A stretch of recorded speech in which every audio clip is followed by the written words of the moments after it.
don't release music expecting that people should understand you. You just go, this is who I am. A lot of the people around me kind of wanted to be like, mate, this is a pop industry. You can do all that stuff, but just calm down. And I'm like, why? Labyrinth. You the artist, you the singer, you the producer, you the songwriter, you the multi-instrumentalist playing every single instrument, you being the front man. So many different avenues for you to go. The challenge in the music industry was pop isn't asking for good musicians, it's asking for great entertainment. I can have songs in different genres, styles, or energies because I learned how to write songs. Simon Cowell signs you. You were 21. Did you feel stuck? I felt like my career was done. I don't speak the same language as this industry. You just never know what's next for you. Yeah. And you just got to keep going. Literally. The Weeknd. Once I played Losers, his hand went up like this and he was like, okay. This LSD project. Yes. With you and Sia and Diplo. She was like, this is the first time I've had fun in ages in the studio. Sia called Diplo there and then, was like, do you want to join our band? We're making a band. Billie Eilish and Finneas never felt so alone. The creative process, I think, was really nice. She was really invested, like she wants to make it great. Your star-studded Coachella performance, you brought out Sia and Zendaya, Billie Eilish. It was so noisy, like I can't hear shit.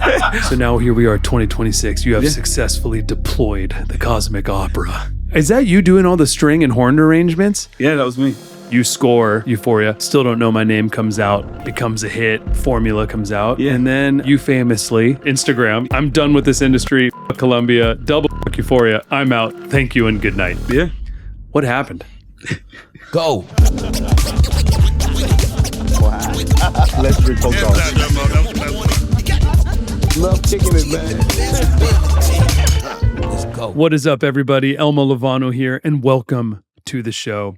My guest today is one of my favorite artists. He's an incredible producer, songwriter, lead singer, multi-instrumentalist, does everything in the game. He is a one-man orchestra, and his name is Labyrinth. I really hope you enjoy our deep dive combo. He is an amazing human, and you can see it straight from the start. So thank you so much, Labyrinth, for coming over and hanging at the house. The show has been growing a ton recently, and I just want to say thank you so much. We so greatly appreciate all of your love and support. We read all the comments and we try to respond to as many as possible. So jump on into the conversation. We always want to hear what you think about the show, your favorite moments, any insights you may have, any stories that relate to the guests, whatever it may be. Keep the conversation going. We love it so much. I want to take a moment to thank some companies for supporting the show and allowing us to do this.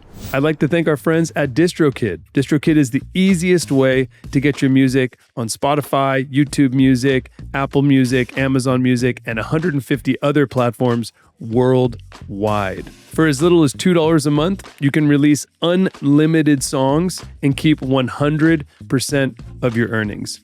DistroKid also has an app that has a lot of fun features in it to help you promote your music or even do splits with your collaborators.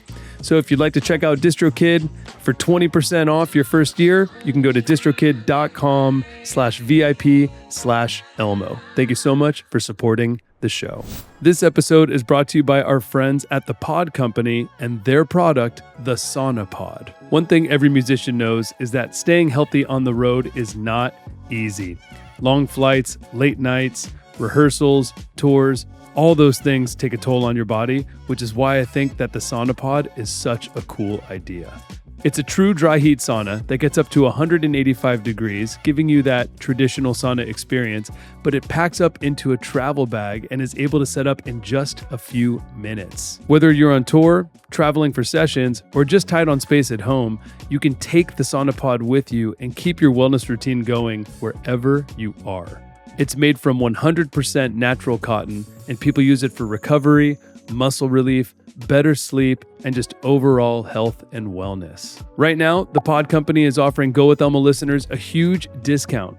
At checkout, use the promo code ELMO, ELMO, to get the Sonopod for just $499, down from the original $999 retail price. That is a sauna that you can take with you for $499. They've sold out on this before, so if you're thinking about it, do not sit on this.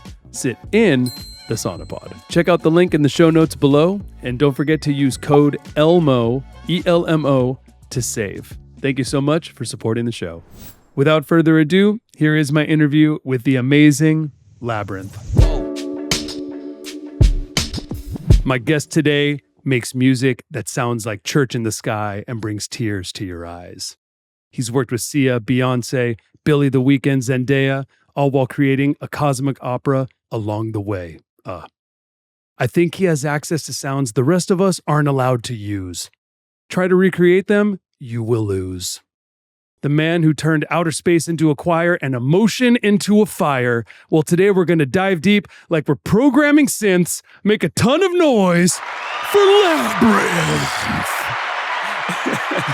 That's an intro and a half. What's up, my bro? I'm good, man. Good to see you, man. Thanks for your introduction. Of course, dude. Yeah. Thanks for coming you should over. Have my 3 kids introduce me. It's like, oh, that guy. Yeah. We can do a separate one with them and then add it in. Just send me the soundbite. Yeah. With a release form, of course. Right? A parental release form. Well, man, thanks for coming over. It's great to hang. Thanks for having me, man. It's good to be here. The Cosmic Opera Part 1 and Part 2. Yeah. Bro, it is so good. Oh, man, I appreciate it. I love both of them front to back, man. Sick. The arc. Yeah. It's amazing. I appreciate that. Yeah. I heard you say a few years back when asked, like, what are your goals? Your goal was like to make an opera. Yeah. You achieved a huge goal. How does that feel? I feel good about executing an idea, and like we were just talking about before we even got on the thing, having ADD makes you kind of go, will I get anything done? So to even just achieve an album and make 2 albums in a year is kind of insane. Just to touch on that real quick. Yeah. How do you push forward in those hard to focus times? How do you get yourself out of the distracted rut and then back into something? Do you know, I had to learn about ADHD. I had to like understand the mechanics, understand like stuff. I went deep, you know, like we get obsessed.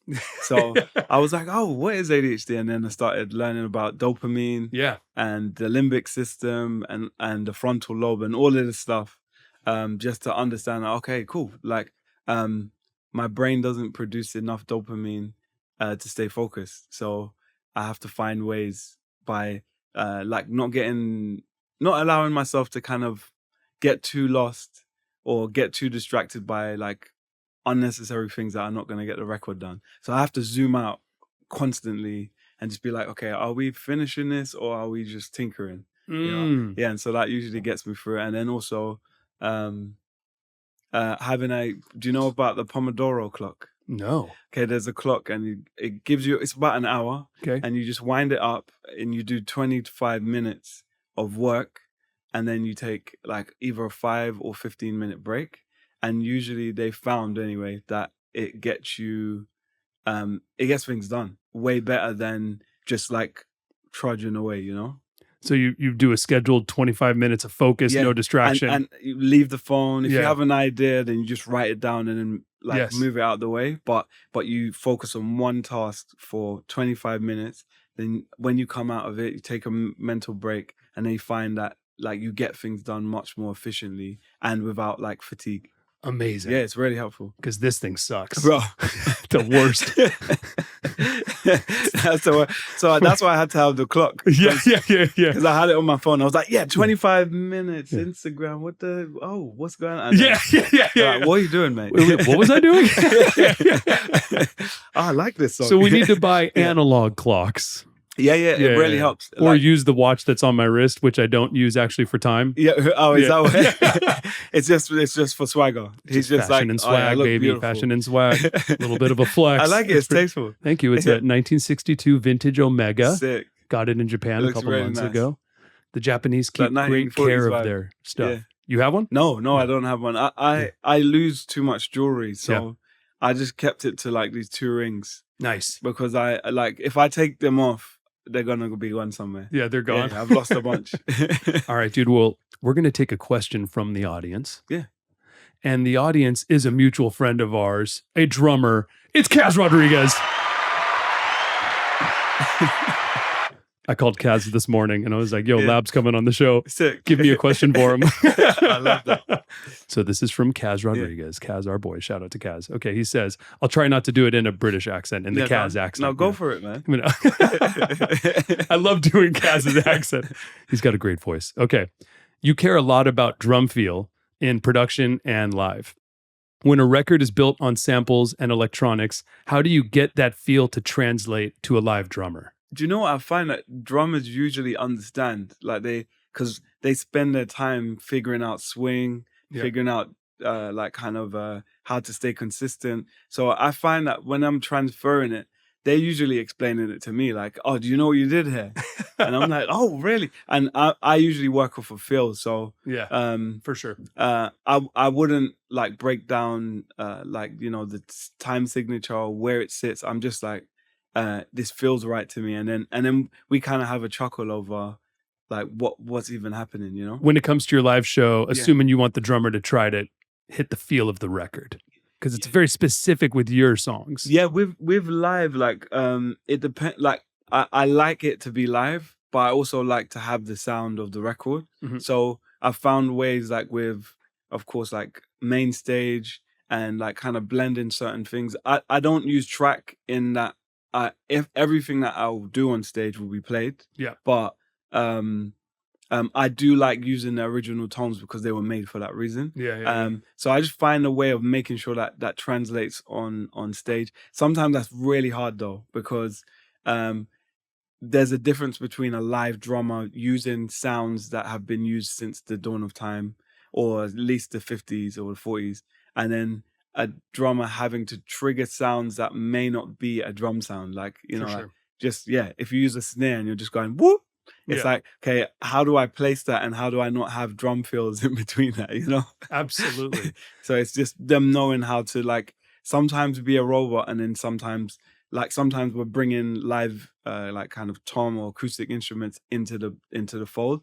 So I think with most drummers I work with anyway, they're able to see both worlds. They almost have a producer brain. You can tell. Yeah. You've got to have the two. A drummer in 2026, you should be producing at the same time as well. You got to be doing beats and everything. I think it's knowing where to sit in the pocket. Yes. And knowing how your instrument complements the whole sound. Yeah. And I get it. Like there's some drummers I meet that are like they're incredible at being that. Just like, okay, the whole of the drum, the idea of an acoustic instrument in that area, Buddy Rich, they get it. Like it's like, okay, cool, I know how this thing works. But then when you go, hey, add a sound you've never used before, it can be challenging if they can't zoom out and go, okay, this is how my instrument complements this whole experience. And when it comes to making the record and like programming the drums, you clearly are not quantizing anything. Your drums, I mean, sometimes are so draggy. It's like, who gave this guy, like, what did they give him? I like sloppy drums. I like and the thing is, because I'm a fan of very tight drums. Like I could be like dance tight, like Deadmau5 tight.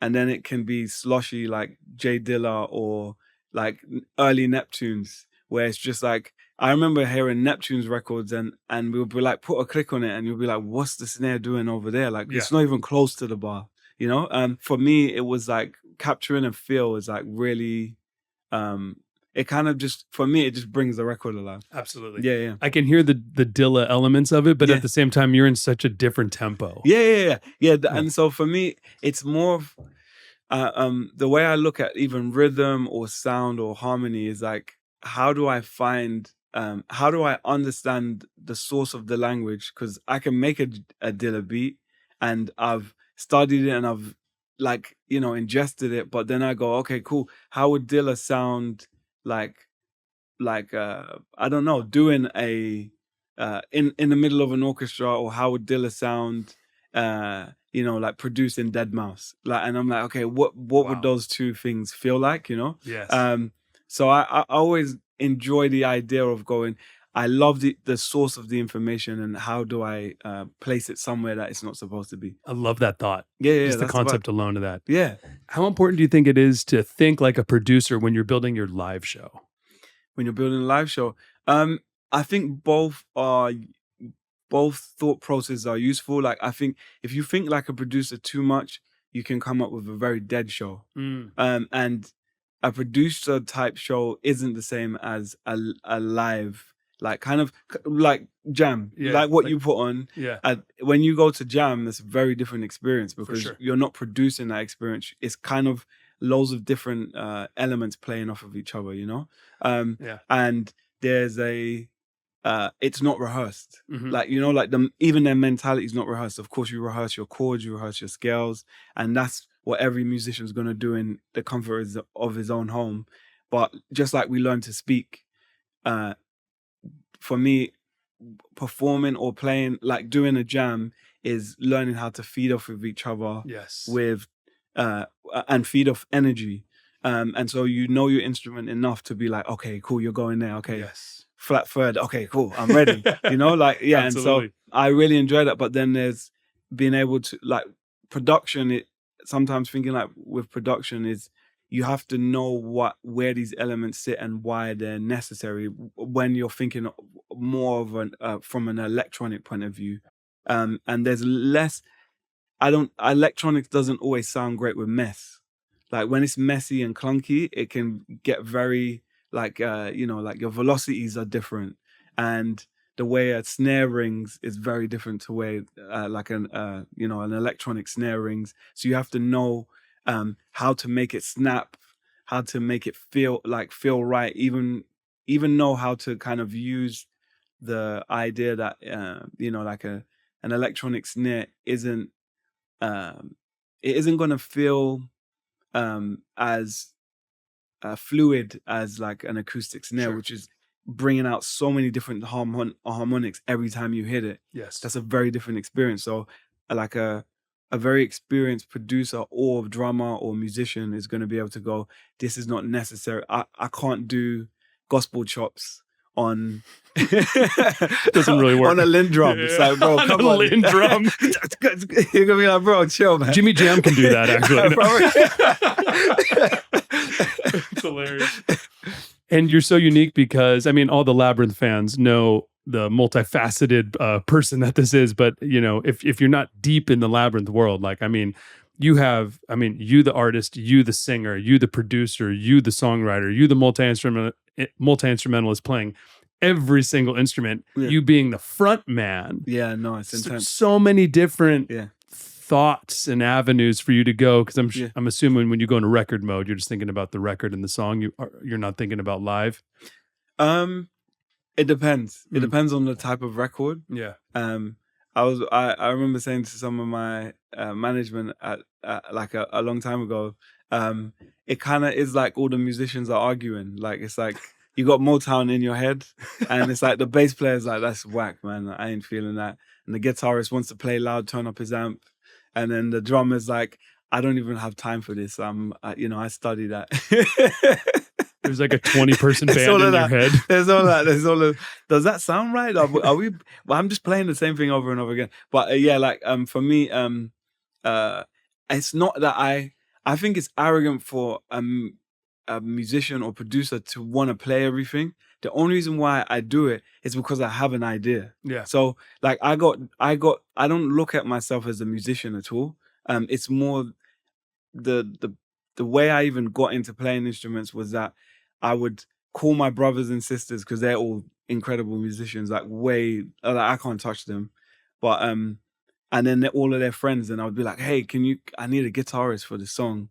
And it would take like a month for me to get this idea down. So I'd be like, okay, cool, I'm just going to figure it out myself. And I just got really used to being like, I have an idea, I can get it down. And I would do anything to get it down. Even if I had to play each bar, I would do it. And then eventually, as I started doing it more, I was like, okay, this is feeling very simple for me. And then in my spare time, I would end up being like, okay, what does George Benson play? Oh, that's crazy. What's that scale? And then, I kind of became an obsession to want to play because it kind of spawned out of wanting to write songs and write things that I heard and couldn't play, you know? You're in a unique place. Oh man, that's wild. I don't even see it that way though. Like I honestly just see it as like each element is helping me get to like the like kind of final goal. Yeah. And I don't pride myself in like, oh, I'm a guitarist, or I'm a Sure. like and I know some people live for that. They're like, I'm a guitarist and you need to know it. That's just not the thought in my head. It's usually just like, how do I get to the sound? Like, how do I get to this thing that I'm trying to create? And that usually keeps me, it usually makes it just super fun. Like, and it makes it, it definitely doesn't involve much ego because I don't think creativity should have much ego in it personally. Right. Yeah. I thought you were going to say, instead of like, oh, I play guitar, you were going to be like, I can be an orchestra. I can be an orchestra. Oh man, you have to laugh track. I love this. Exactly. Anyway. Dropping bombs on you. There's no violent sounds. Do you not have any here. bombs? There's no bombs. Okay. It's like all like, do you know laughs. Because it makes me think of I don't know if you know DJ Westwood. No. Okay, he was a very well loved DJ in the UK on the BBC. Yeah. And he always had either an alarm sound or like, you know, like what do they have at festivals? Oh, the air horns? Yeah, the air horns. Yeah, and so he would just be killing those all day. I think maybe some producers got pretty upset, just like, that's not what I intended for my record. Like, they can't hear the verse, bro. Yeah, like, stop playing that over my record. This is a ballad, and you just dropped a bomb on it. Like, why are you doing? Doesn't really work. Well, speaking of your brother, your talented family, your brother, Josh McNasty, he's a beast. Saved me. Oh, wow, day. really? Bro, he saved me. Oh, wow. We were doing the Jam in Copenhagen, Denmark. Yeah. We love the Danes. Yes. At Roskilde, the festival, on the main stage of Roskilde, the orange stage. We were doing the Jam. There was going to be like 60,000 people. Yeah. I had Lucas Graham on the bill, who was like one of the biggest artists out of Denmark.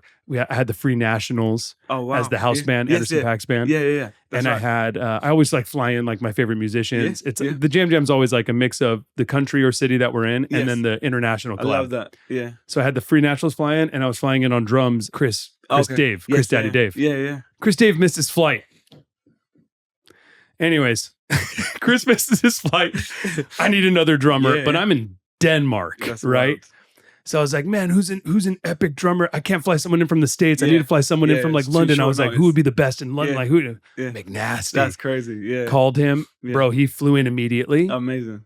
And crushed the show so hard in a jam. Yeah. Like playing some songs of Free Nationals, but then also lots of improvising. Incredible. In front of 60,000 people. So it's like we do a jam in front of a huge Josh's audience. He crushed it. Yeah, amazing. Yeah. Incredible, yeah. Thanks, McNasty. He taught me how to play drums. That's where the swing comes from. That makes so much sense because his swing is so crazy. All my Avengers. I'm just like, I just go to my Avengers and I'm like, hey, so how do I play this? Yeah. And because I know you got the stand-up, this is the final thing on drums for any non-drummer, sorry. But I know you got the stand-up drum kit. Yeah, Josh has got, So and I know that you have like... on my stage, Yeah, on your stage Simon, you're doing it, because I know he was doing it in like Tinie Tempah and all that stuff. That's right, yeah. Is that where it came from and it started because your brother was playing with you? Funny enough, Simon and Josh know each other, and Simon originally was playing for the Pet Shop Boys. Yeah. And he's very well versed in electronics, so he's got insane skills with that, and he's also a great drummer, and like, so I loved his balance between those two worlds because I love both worlds. Simon Tellier. Yes, Tellier, is that his he understands technology, but also understands if I need to switch it and I want to go like funky or bluesy, he can go there. And so he's just learned to play that way because it's become useful for him. Yeah. Because sometimes he's got to trigger stuff and you can't do it while you're sitting down. For sure. But Josh, I think maybe he started it, honestly, because I hadn't seen any drummer do that. Until Josh did it with Tinie Tempah and a lot of other drummers. Yeah. And people would be like, who's that guy with the backpack that plays standing up? I'm like, all high energy. Yeah. He's a super drummer. Like he's, like they always say the drummers are crazy. Yeah. Simon's actually a very sweet, calm person. Josh is every example of a drummer.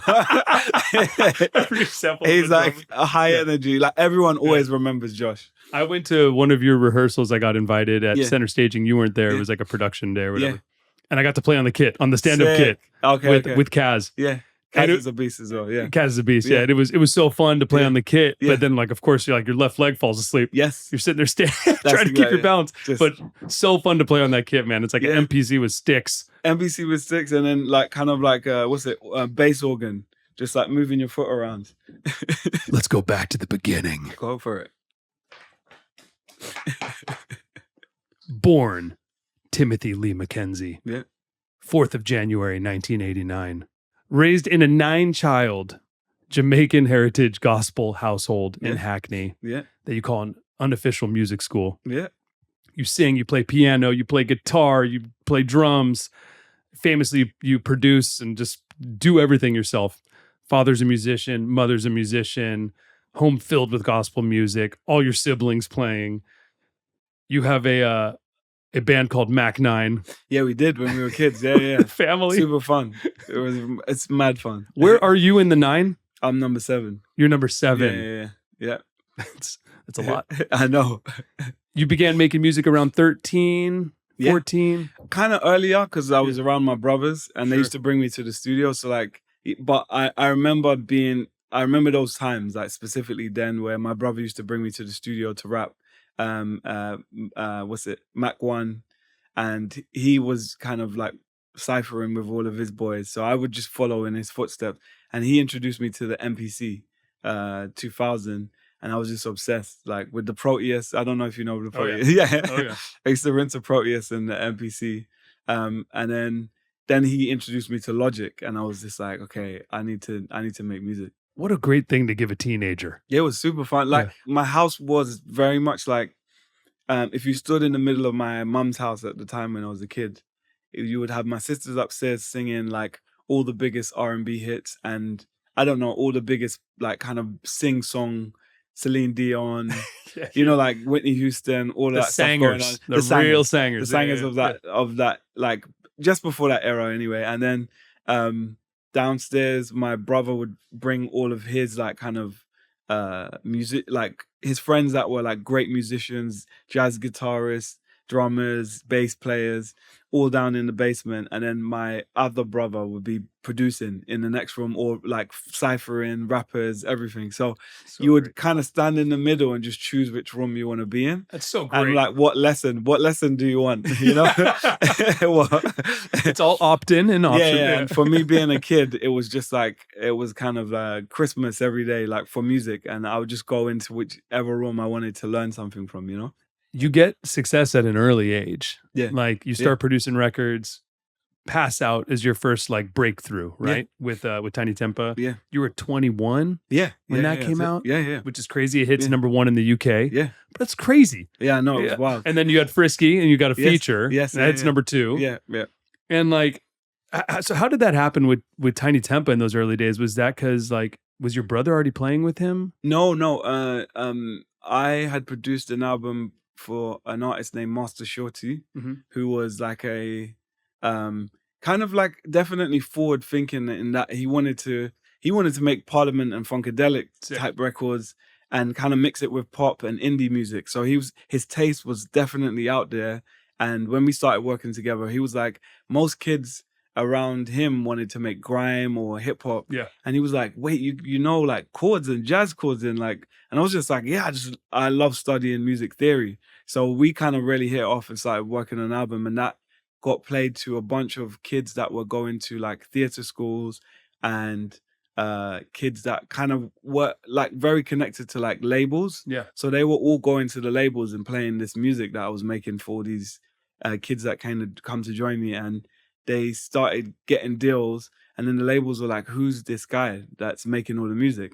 And awesome. Through that, that's how I got my publishing deal. I got introduced to Tim Blacksmith and Danny D, who are responsible for like records from Sam Smith, Stay With Me. They've signed huge records. Honestly, like most of the UK talent that's come from they've been responsible for, and they've done some amazing things. So they like hooked me up with a publishing deal, and through that publishing deal, Guy Moot introduced me to Tinie Tempah. Nice.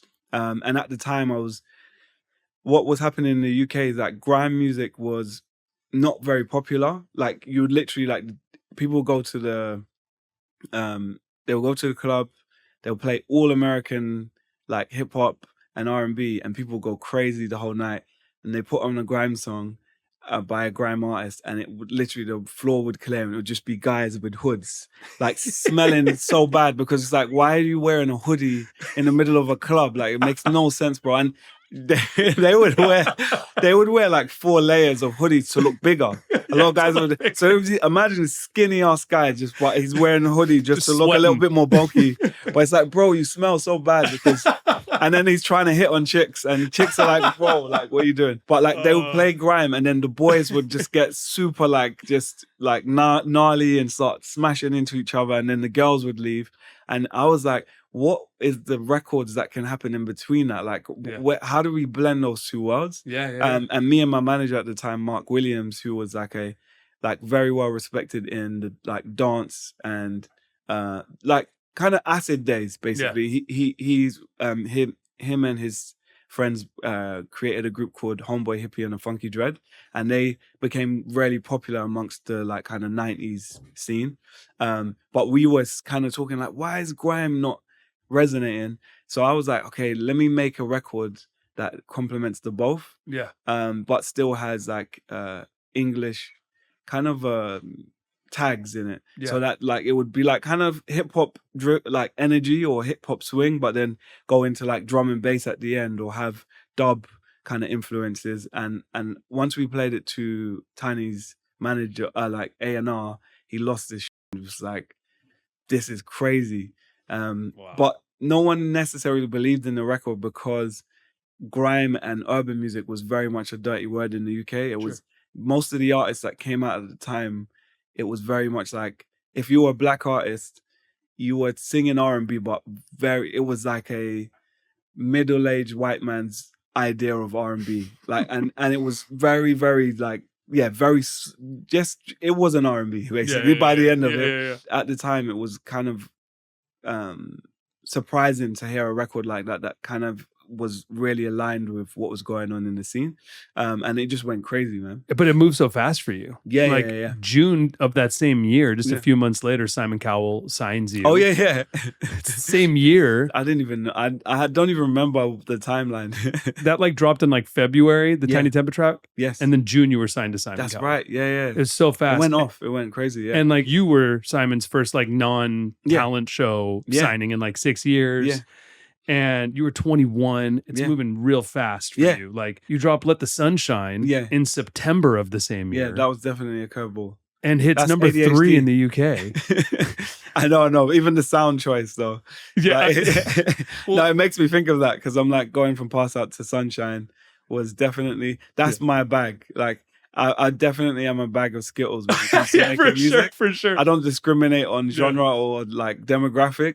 And maybe if I was like a genius like manager, I would have been like, just stay on this Pass Out stuff for a little while. But at the same time, to give you credit, even though it was so different, but at the same time, that was September 2010. Yes. Right? So that music, like for Let the Sunshine sounding so different, was so big. September 2010, at that time, I was drumming with Skrillex. Oh, wow. Skrillex was like crazy. In 2010 was on the Rocket Ship. We were doing all drummer DJ sets together. And so I remember 2010 and the dubstep. Yes, that's what was going on. And that movement. So it makes so it made sense in the moment. That's to look when back I came now, with Earthquake. Because everyone was like, what's this Let the Sunshine sweet music? And then I was like, okay, cool. I'm about to drop something mad. And that's when Earthquake went off. So then October 2011, Earthquake comes out. Then Beneath You're Beautiful.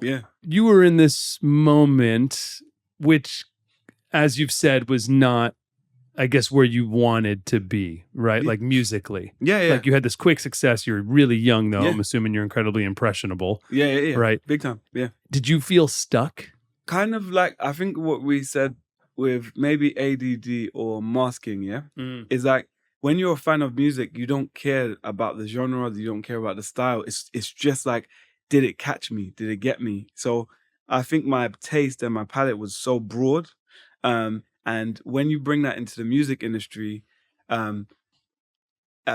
understanding as a business how to focus your music into a demographic or an audience, music for a lover of music, going into an industry that then streamlines a person and says, productizes it. and it streamlines and it turns you into a product. And it's not that it was forced into a product. It's just like, this is what people need from an artist. Like, so when I think of a bunch of artists that I've kind of seen or crossed over the years, I'm like, okay, Drake has a thing. He's like, kind of has like Instagram type lyrics. Yeah. Like that's his thing. Girls love him. Guys like enjoy like kind of the beats, and they like some of what he says, and they're like, cool, I'm into that. Ed Sheeran, I'm a guitarist. He has a story, and he plays his acoustic guitar, and he sings folk type songs, pop folk. Yeah. And it's like everyone has a thing. And I remember meeting people years ago that were like, what's your thing? And I was like, I don't know what my thing is. My thing is that I love creating music, and it doesn't have a tag on it. It doesn't have a specific area to me. It's just like, I really follow my like kind of like enjoyment and kind of what I enjoy. I kind of follow my excitement. Yeah. But that at that time was very hard because it felt like it cages you into an expectation. Yeah. Especially as a business, it's like if iPhones all of a sudden started making, I don't know, Nokia 3310s, we would be like, what the hell are you doing? Yeah. Unless they really gave us time to be introduced to it. And if, like you've explained with all those records, they were very different from each other. And I didn't understand that. So when the audience was like, why are you bringing out Let the Sun Shine? That's like a cheesy pop record. To me, I'm like, but the middle eight and the chords and like, and it feels like you're letting go your spirit. Like that's how I'm seeing the record. But for demographic, they're like, it doesn't make me feel hard. It doesn't make me feel like it doesn't kind of align with my demographic or doesn't align with my lifestyle. And I didn't know music was lifestyle by then. So becoming successful with music that was kind of all over the place, and it seemed like I didn't know who I was. I was like, I've always been like this. Even when I brought music home, I would bring home an indie record, and my family would be like, and my family, of course, grew up on gospel, hip hop, R&B. So bringing home records that were very far away from our like kind of culture, everyone was like, yeah, cool, man, different, you know? And for me, I was like, that's just what I like. It's what kind of excites me, you know? Absolutely. And so I kind of experienced that in the industry, and that was, I guess, it took time for me to understand that I'm not the problem, and neither is the industry. It's just understanding that this is the language the world speaks. Yes. And that's been a challenge for me, is to understand that your reality and the world's reality aren't always the same. Absolutely. And if you just take time to learn those and appreciate your own reality, but also appreciate the world's, you don't release music expecting that people should understand you. You just go, this is who I am. And I think over the years, I got used to it. I got used to being like, this is what I do. This is what I am. Yeah. And there's still moments where I'm like, man, they don't hear this record. And it's like, yeah, of course not. But it's also different. It's hard to look at where you are now, because now you have a platform. You've established yourself. You have a name. You're a headliner. Compared to back then when you're like 21 and you're like, I can do everything. Let me show you I can do everything. Yeah. Oh, you want me to go in this direction? I can do that. And it wasn't even, let me show you I can do everything. It was just like, this is the language I know. You are. Yeah. Yeah, this is how I know music. Sure. And I found like a lot of the people around me kind of wanted to be like, mate, you can do all that stuff, but just calm down. This is a pop industry. Calm down. And I'm like, oh, why? And so for me, it's been the difference, I guess, in the time is, like you said, I was more impressionable. So it definitely felt like a bit like telling a 5-year-old or a kid to calm down. You're like, and it's like, don't run all around the playground. You're going to play right here. It looks good over here. Right. It makes you look like a good boy. You look like a well-behaved kid when you play over here. Don't start climbing on the top of the house. Don't embarrass me. And that's kind of what the industry does to artists sometimes. It's like, hey, just stay here, you know? Yeah. So that was a bit soul-crushing, because it was challenging to have to stay in a lane. And then, I think it was a good learning experience, though, overall. It got you to where you are today, but you had to go through that young phase. Yeah. But it's hard. A lot of people go through those phases, but they're not famous when they're going through it, right? So you were going through it and you have these things charting. Yes. Compared to when someone else might it. just be 21 and making records in their room, but then they get discovered at 25 or 30 or whatever it is. So you had these things popping off. That's the as thing. you're changing and evolving. That's what I think has been maybe challenging as well. Is like, if you are prolific as a musician or writer, like you can have songs in different genres, styles, or energies, and it was kind of like all the artists of who I could be were becoming successful in some way. So it's like, if I was gonna be a pop artist, that's like working, and like none of the things that I was doing weren't working. So it was like I had Jealous, which was like a soulful ballad, and it's like, okay, all of them are finding their way, and it's because I learned how to write songs. That was the biggest, like, kind of the most exciting thing to me was like, I want to be a good songwriter or learn how to write a song or learn how to produce. And that's been the kind of maybe the focus of like my early career was like, I want to be good at this. And the challenge in the music industry was pop isn't asking for good musicians, it's asking for great entertainment. It's also asking for great, like great jingles sometimes, where it's like, can you write a hook that people are gonna sing in their car on their way to work? Like, and that's very different from studying music theory, which is learning scales, learning how their relationship between each other. That's like music science. Absolutely. And I started studying music theory before I went into the music industry, so I wanted to spread my wings in terms of like, like, what if you write a song in Lydian? Like, what does that feel like? And could you write a pop song in like Aeolian or Locrian? And it's like, what? Like, if I say that to an A&R, he's gonna look at me like, okay, what's that about? What are you talking about? Just write a song. What is a scale? what scale? No, but I was obsessed with music like that, where I was like, a real proper nerd. Each mode is from a tribe.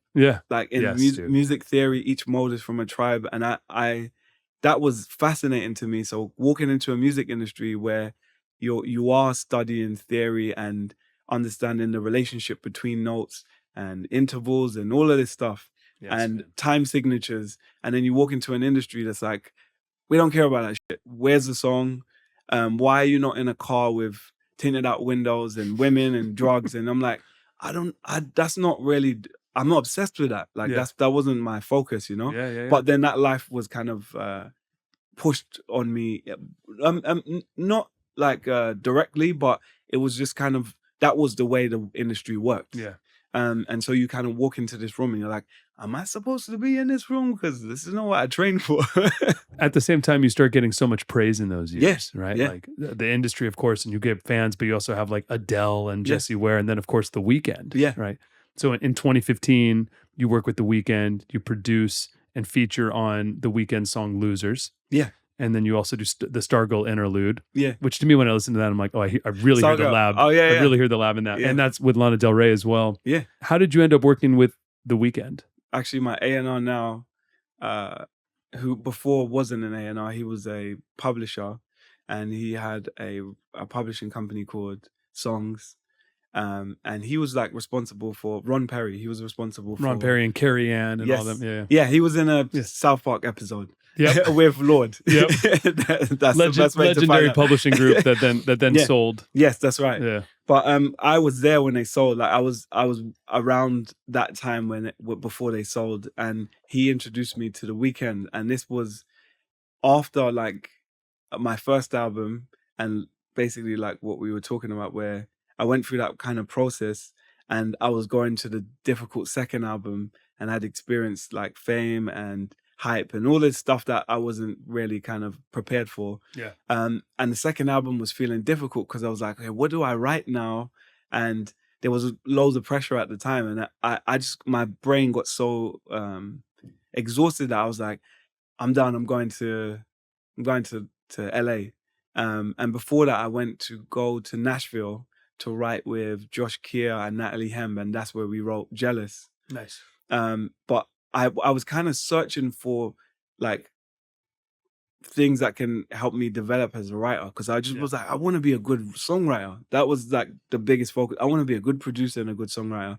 And so I went to Nashville because nobody uses electronic instruments in the sessions. Well, apart from, of course, guitars and pianos, but it was like very much songwriting. So you come in a room, there's a guitar, there's a piano, and it's like, so shall we write a song? And there's it's not no like tricks. sound designing on Ableton. And I was used to that as well. Yeah. So I was like, okay, let's go in a room where you just write a song, and Jealous and a bunch of other songs were like that. And I really loved that experience because it was about songwriting.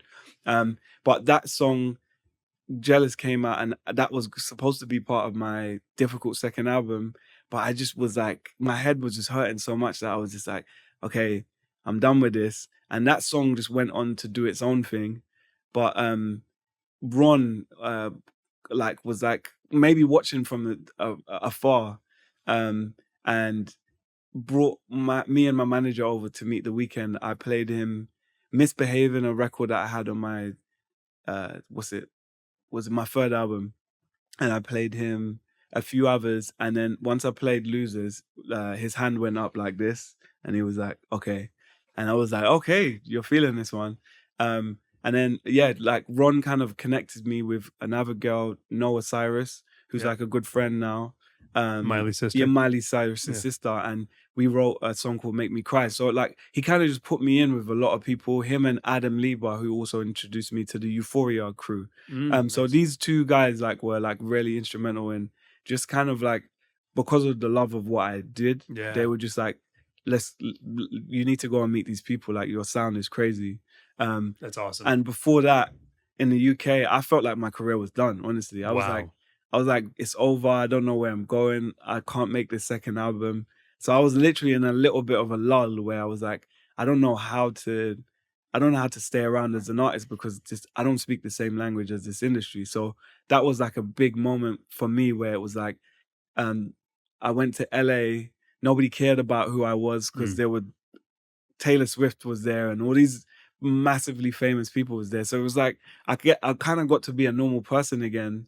And that was super fun. That was and your hits were big in the States, but huge in the UK. Yes, yeah. Like so, over that side of the world, like Australia, UK, some of Europe, they were like really exploding. So I was just like kind of simmering in the US, but I hadn't really had anything that was like really kicked off. So it was nice to be over there because I felt like I just got to be Timothy McKenzie, a songwriter that people liked.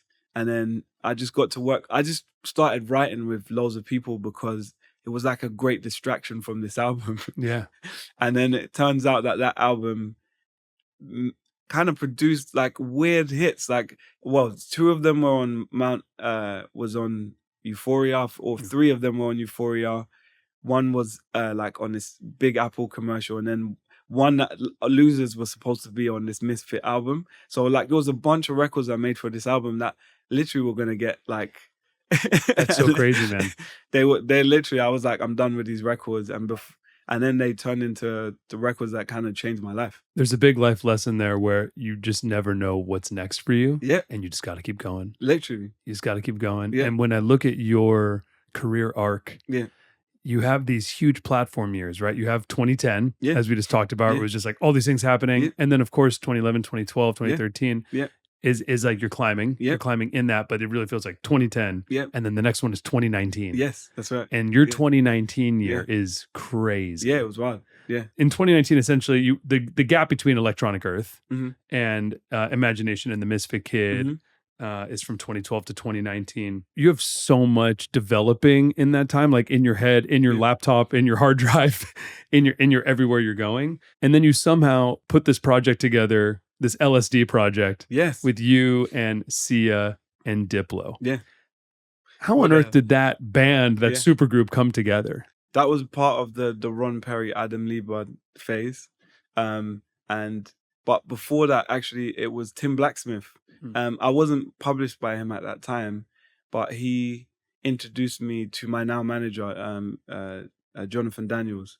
And he was playing my stuff to Jonathan Daniels and a few other artists in the US. And he introduced, he was like, I think he told Jonathan like you should work with Labyrinth for a Sia record, and we got in the studio and just started writing together, me and Sia, and she was like, "This is the first time I've had fun in ages in the studio," and I was like, "I'm enjoying it." Like we just got on so well. It was like we almost didn't talk to each other. I just came in the room, and I found that when I started sessions, instead of like having this long talk and how do you like to write and what do you do, I just was like, I'm just gonna go straight to God or straight to whatever's in the ether and just write. And I'll just come in and just da da da da da da. And Sia was like, cool, I get that language. I'm right in there. And so we just started writing instantly, and she would be like, oh, these lyrics for that melody. And then we came out with like maybe 4 records in that session, and we were like, let's do this again. And then she kind of got excited, like where she was like, you should write some stuff for this project I'm working on. And I think she wanted a song I made that was on the Misfit album called Oblivion for her movie. Oh, nice. And she wanted that for her movie. So she was like, I will replace that record with whatever record we can find for your record. So we got into a session and we wrote like 10 songs. And I think maybe me or Sia were like, it's like an album. And she was like, I'll do an album with you. And then Adam was in the room, and he was like, this has to be an album. And then I think Ron somehow came in and was like, oh, we should call Diplo. And I think Sia called Diplo there and then, was like, do you want to join our band? We're making a band. We're making a band. Yeah. Do you want to join our band? Yeah. And he was like, yeah, of course. And then it was literally like that. It was just And you didn't know Diplo at the time? Like, no, at the time. I was supposed to meet, like, I think Diplo, I met him ages ago because he met a producer that I was working with when I had a record label called Odd Child, Raph Riley. Yeah. And he loved Raph Riley. So I had crossed paths with him a few times. And then he invited me to one Coachella that I didn't end up going to because I still live in the studio. So we kind of knew of each other and wanted to work together. But then this moment kind of just arrived, and it was very clear, like, let's do it. And so it was just like literally a goal from there. With Sia being one of the greatest songwriters ever, what is it like writing a song with Sia? For me, it's very easy, very fluid. And it's not, she doesn't bring her ego in the room. Like she's not, I was maybe surprised by the way she writes, because she was like, she gave everyone 4 hours. Sia has like a short attention span for bullshit in a session. So it's like, if someone starts tinkering with, oh, let me just like EQ this chorus, she's like, I'm out. I'm done. You do that. That's your stuff. That's your stuff. I don't care about your compressor. Let's just write a song. Yeah. And for me, I can be both. I can be the guy that tinkers with the compressor, but I can also be a writer. And maybe Nashville gave that to me, where it was like, just go in the room and play a song, make a song from start to finish. And so we were flowing really smoothly, and I think that with Sia, when she gets inspired, the way she holds on to information is quite wild. So she could read a book about, I don't know, like just like about the most odd concept or odd thing, and somehow it would make it into a lyric, and she could just kind of find a concept that was very unorthodox but still aligns with the concept of the song and still be a pop song at the same time. Nice. And that was like really surprising to watch and see happen in a very short space of time. Like it would be like, cool. What's the verse? Bam. What's the chorus? Okay, cool. And it was insane to see that kind of speed and it be like on a high quality level. Yes. Yeah. What is it like tracking Sia's vocals? She always thought I was trash.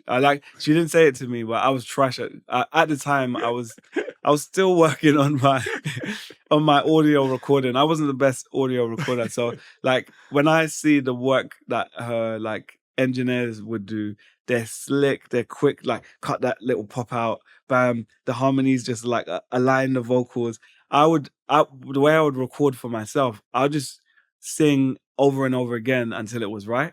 But she wants to flow. So right. My editing was just trash. And she'd be like, this sounds so bad. Let's just record it and then we'll fix it later. Let's get an engineer in the building. Yeah. But it was great. Like we had a lot of fun, like writing together.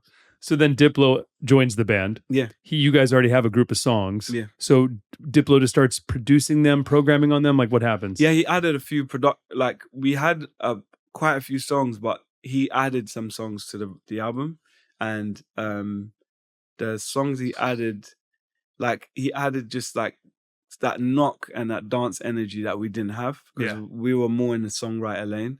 And I'm a bit more whimsical as a producer. He knows how to get them like jumping, you know, like that's his forte. That's his whole thing. It was at first it was difficult because he knows I love wonky, weird sounds, and he's like, "Lab, just clean that up, man. Like, they just need a chorus. What are you doing?" Like, and that there was a clash. There was that energy in the room where he's like, "This is some weird ass bullshit, Lab, that you're making," and I'm like, "That's too clean for me, man. What are you doing?" Like, and so we had that in the room, but then it kind of evolved into like actually a real respect, and I learned a lot from Diplo in terms of sonically, like. He really kind of readjusted the way I thought about production and thought about sound, because everything in the room was just knocking so hard. I was like, man, I need to go home and upgrade. And it really helped me do that. It kind of it was like, I want to be able to play my records in the room and people are like, this sounds sonically exciting, you know? Yes. So that was really informative without any of us saying anything in the room. And Sia, the same thing as well in terms of being a songwriter. She kind of helped me get rid of some of the fluff, like, because as a songwriter, you can get very, very attached to things that don't need to be there. Yeah. So she was really good at being like, Lab, this, why do we need that? And she wouldn't say it. She would just be like, remove that. Yeah. And it was kind of like really quiet lessons. Like, like, you know, like if you're around like a grandmaster, you know, like they were my gurus, and they were just like, nope, the kick's whack. And I'm like, okay. It's awesome. It's really good. It's a good, it's like a crash course. Genius is obviously probably my favorite song from sick. LSD Project. That was me.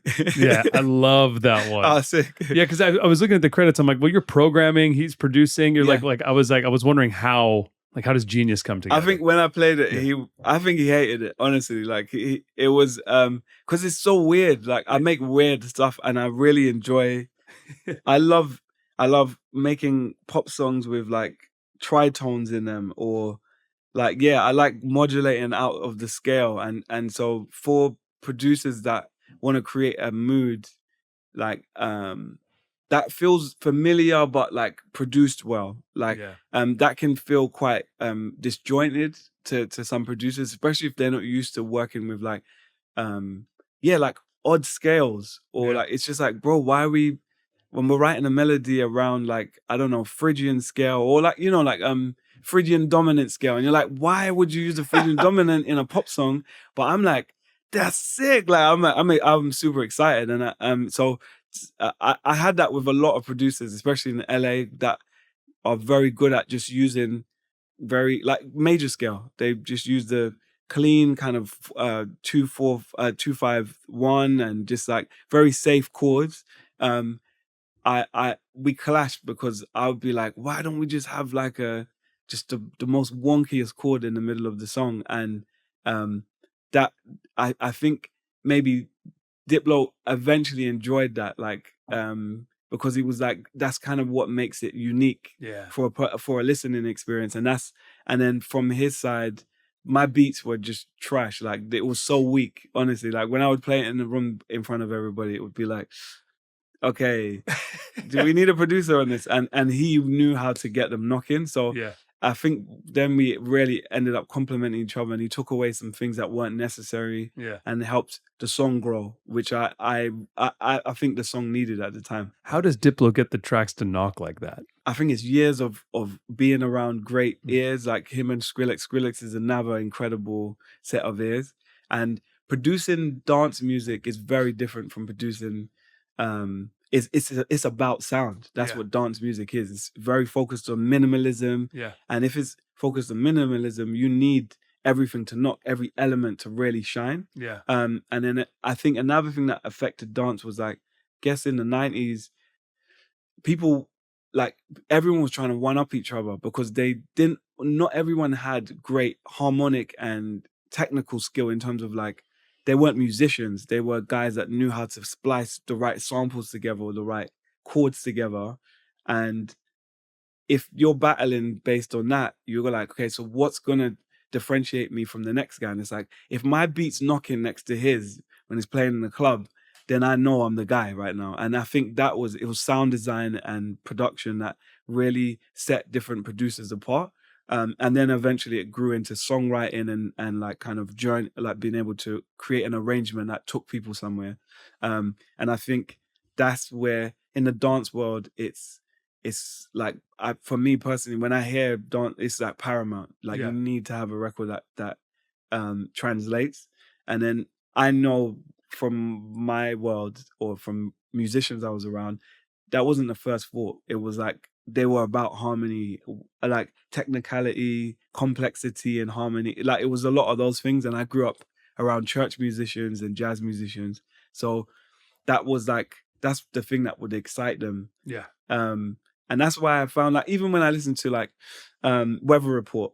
Oh, so like you listen, like even when you listen to, the record with Havana on it and Teen Town. Mm-hmm. Like technically they're playing so incredibly, but when I listen back to the record now, because I've become accustomed to great sound, I'm like, the mix is fucking trash. Like it's so bad, so horrible. I've learned to love it because of what it is, but I'm like, the synth sounds are so weedy and I was that for Diplo probably, and then on the other way around, I'm like, where's the chords going, and like, and so it's kind of like, I think as creative we end up looking for different things, and you become, like a superhero in the room depending on what you bring to that room.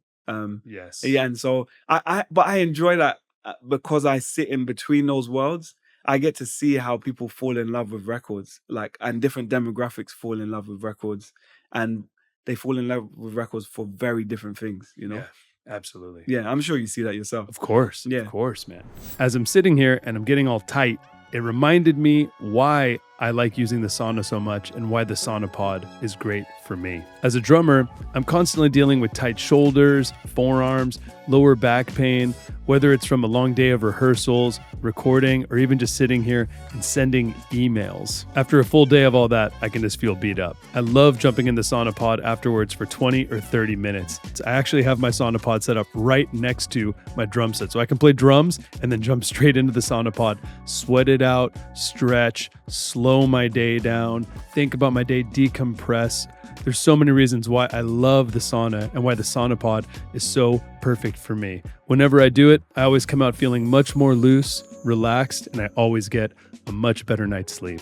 What really sold me on this is that it is a true dry heat sauna that gets up to 185 degrees, giving it that more traditional Finnish sauna, which is much better than the other portable options that are steam or infrared. I also appreciate that it is made from 100% natural cotton and not plastic, which is what you see in many of the other portable saunas. It feels premium, it's comfortable, and it gets set up in just a few minutes. So whether you're a musician, an athlete, or someone who's just feeling stressed, having this at home is the best option to stay true to your recovery and not having to wait until you go to a spa or a gym. If you've been thinking about adding a sauna to your routine, this is a great time. Go to the link in the show notes and use the code ELMO, E-L-M-O, to get the sauna pod for just $499, half of the retail price that is normally $999. I hope you enjoyed so much. Thank you so much for supporting the show. Let's get back into it.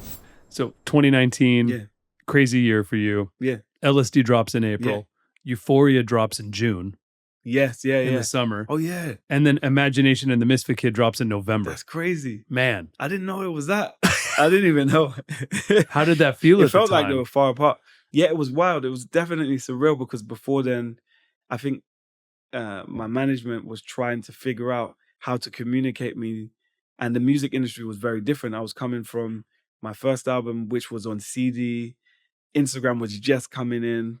I literally was one of the first mascots or like the first artists that Instagram worked with and Spotify worked with. No way. Yeah, so I was there when they were bringing it in. And to go from there to then like the internet really kind of starting to show up. And it was like, okay, Instagram, and it's becoming important to have a presence on social media, it was challenging because they were still coming out of the old industry where it was like you need to go to radio and play them the record, and you need to, like, I remember doing a radio tour around the US, like, and certain like important like states to try and really push what I was doing. Yeah. And that was challenging because, yeah, like when they don't know you, they're kind of like, cool, man. All right then. Yeah, sure. And that was funny just to even experience that. I don't know why, I really love the challenge. So I remember when we did the Noah Cyrus record, I remember like, because Noah was attached to like Miley Cyrus and all these, like she's from a celebrity family. Yeah. We would walk into a room, I produced the record, I wrote the record, and they would be like, hey, Noah, and just walk right past me like, I don't know who you are. And I remember we went to an event where they're like, Noah! They're taking pictures like crazy. And literally I saw the photographers just go like this. Well, as soon as I came out, this introducing Labyrinth, I think it was like the Grammys or something.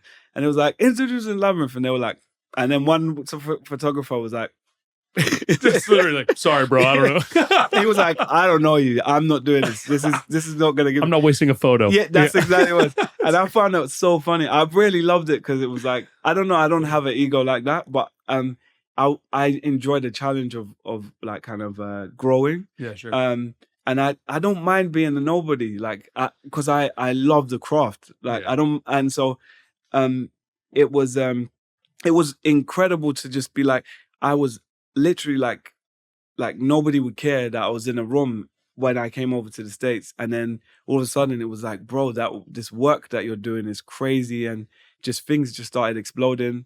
And it was like, I became kind of a noticeable figure, like beyond just being in the industry or like being recognized. So I was, it was definitely like another odd experience where it was like, okay, but I felt like I knew how to deal with it because of what happened in the UK and in Europe, you know? Absolutely. Yeah. I knew you from then because I'm deep in the music world. Yeah. But being an American living in Los Angeles, all of a sudden when LSD happened and then when Euphoria happened, it was like, oh, this guy's everywhere right now. Yeah. So Euphoria comes out, Euphoria explodes, you score Euphoria. So how did you get the gig to score Euphoria? That was through Adam. Yeah, Adam introduced me to Sam Levinson, the creator at a dinner of Euphoria. Yes, at a dinner, and they were really good friends at the time. And he introduced me to Sam, and then we wrote. Sam was just very, I think, thinking of a different perspective of writing, and not writing of music in film, and a lot of the music I was making, especially on like Misfit Kid, was alluding to where I was headed to with the idea of mixing score music with production. And so I think Sam could hear that. And that kind of brought me to that place where we decided that it was we were thinking in the same, what's the word? We were kind of singing from the same hymn book. Yeah. Yeah. But Misfit Kid wasn't out yet. So were you just showing him records on it? Like, hey, this is what I'm working on? Yeah. Like a lot of my records at the time was being shopped around, like to like artists and producers. And like, I think Adam was playing Sam's stuff, and Sam was really interested with the music because he found like it felt very unique to me. Yeah. And that kind of that's consistently, that was a challenge. And it was like a gift and a curse around the music industry because it wasn't radio records, but people were like, it's so unique that it's going to find its way. Yes. And so that Euphoria was the place where the music kind of like had a chance for a mass audience to be like, do we actually love this music, or are we into it? And before that, it was much harder because there was a lot more gatekeepers, and not that they didn't want my music in the music industry. They were just like, I don't know how to place your music inside this environment. And so they were like, we're waiting for something to connect. Perfect timing, man. Yeah. And so that it was a really good through line. Yeah. Still Don't Know My Name comes out, becomes a hit. Yeah. Your first US platinum single. Yeah. You had UK Oh, that's ones. true. Yeah. Formula comes out. There's over 1 billion streams now. How do you score a film versus making songs? Because I think what's unique about you is you didn't just like score a film, but you have like songs. Like you're making songs, like hit songs. Yeah. So it's not just composing, right? Like, so what's your process like for that? I think the common thing for me is like discovery, and I'm constantly intrigued by music and I want to learn more about it. It's like loving something so much that you just like, what's that language over there? It doesn't sound the same as pop language. And so to go into the score environment, I've always been a sponge to it. And I've always loved film. Like I would watch Gladiator and I'd be like, okay, what's the score for this? Or True Romance, and I'd be like, man, who's this? And that's why I've always been a big fan of Hans Zimmer, because every time I checked who scored it, most of the time it was Hans Zimmer. But I just always I've always had my ear open to that experience. And then when I got the chance to do it, I was shit scared. Definitely, like I was like, can I even do this? Like, is this in me? But it was always, I think maybe a lot of the people that were around me at the time could see it in my music. And they were like, you see, your music you don't just write a verse, chorus. It feels like it keeps growing and it keeps evolving into something that's more than just like, hey, I'm writing a cool pop song that becomes like a kind of airworm for you. Yeah. And I was able to do that, but like I was always searching for something more. And this felt like that experience where you could kind of spread my wings in a way I couldn't in pop music. And it asked for so many different styles, genres, moments. And I guess you can make a hook out of just a string line. And that's a song to me. That when I'm writing score music, it's like pop music helps people go through their it kind of adds music to like a lifestyle experience, and score music brings moments like milliseconds alive. Like and you can write a motif for a small like sequence in a movie or film, and your music can help tell the story. And that's very different to like telling the story of someone's summer. Like, I'm going to write the song for your summer. It's very different. Yeah, from I'm actually going to peel the onion of this one small moment, and that's going to tell you everything you need to know about this character and what they're feeling without them saying a word, you know? And I think those, I love both. I love the experience of those two. So there must have been like chilling moments in the studio when you have like the picture up and you're sitting there trying to find those onion peeling moments. Yeah. I don't think about it like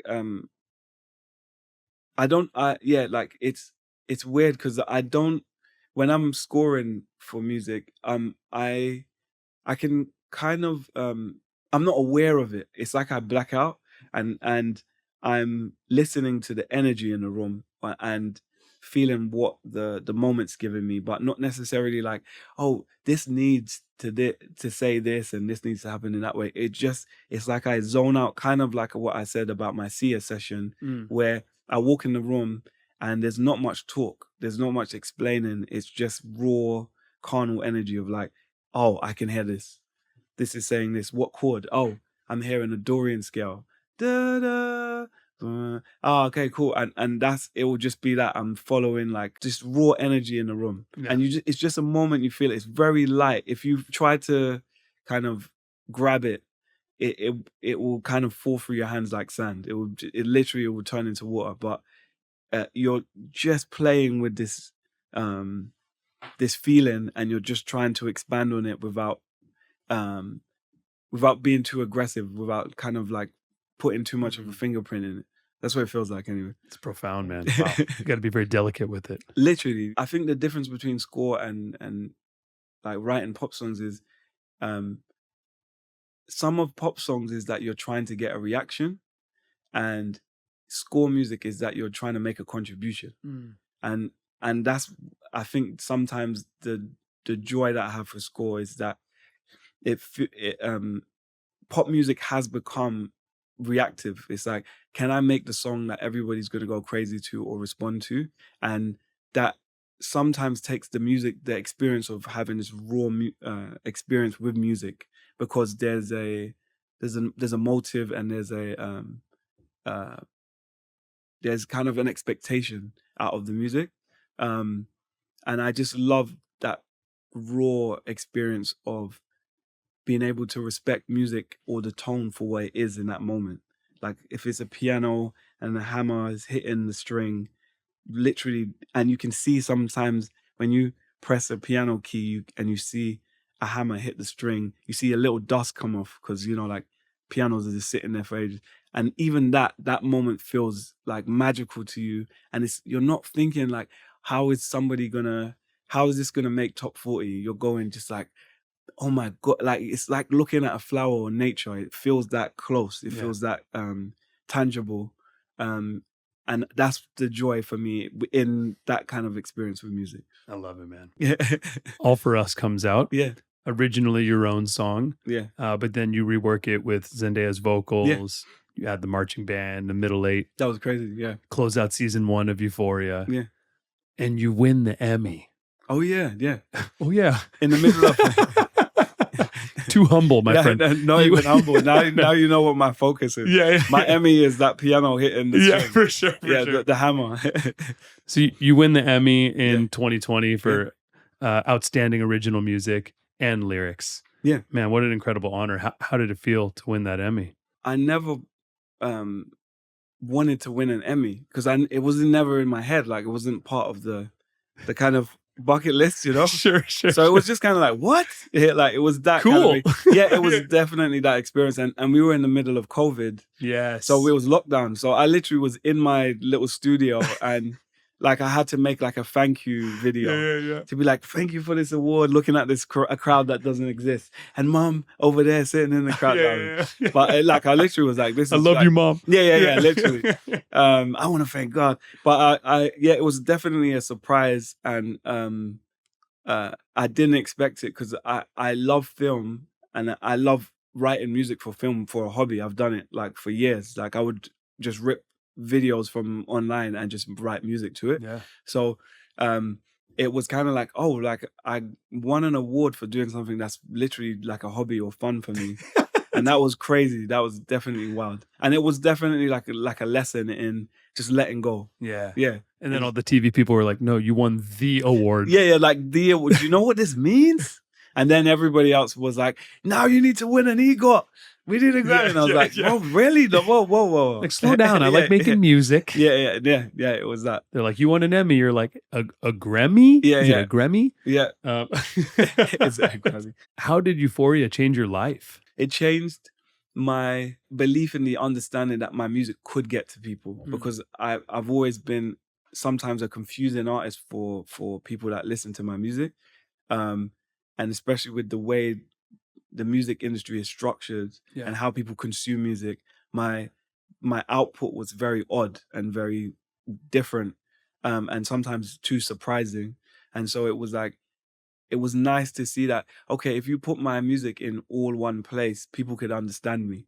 Yeah. Because I never really felt understood, because my choices were very broad, and sometimes a little bit, unless you were a musician or a person that kind of had broad taste, you'd be like, why is he doing this? Like, what's that for, you know? Yeah. So it was nice to find, it felt like a moment where people were like, oh no, we get this. Like, is this all your stuff? Yeah, this is me. And it kind of asked me to do a lot of, kind of like spread my wings in a way that I couldn't, like, all the years before that. Yeah, because it did also just elevate your entire persona, your platform and everything. Yeah, but to me, that wasn't, in terms of elevating my platform and my persona, people still didn't know who I was. They knew the sound, but they were very much like, Labyrinth, that band that made the music for Euphoria. Is it one guy?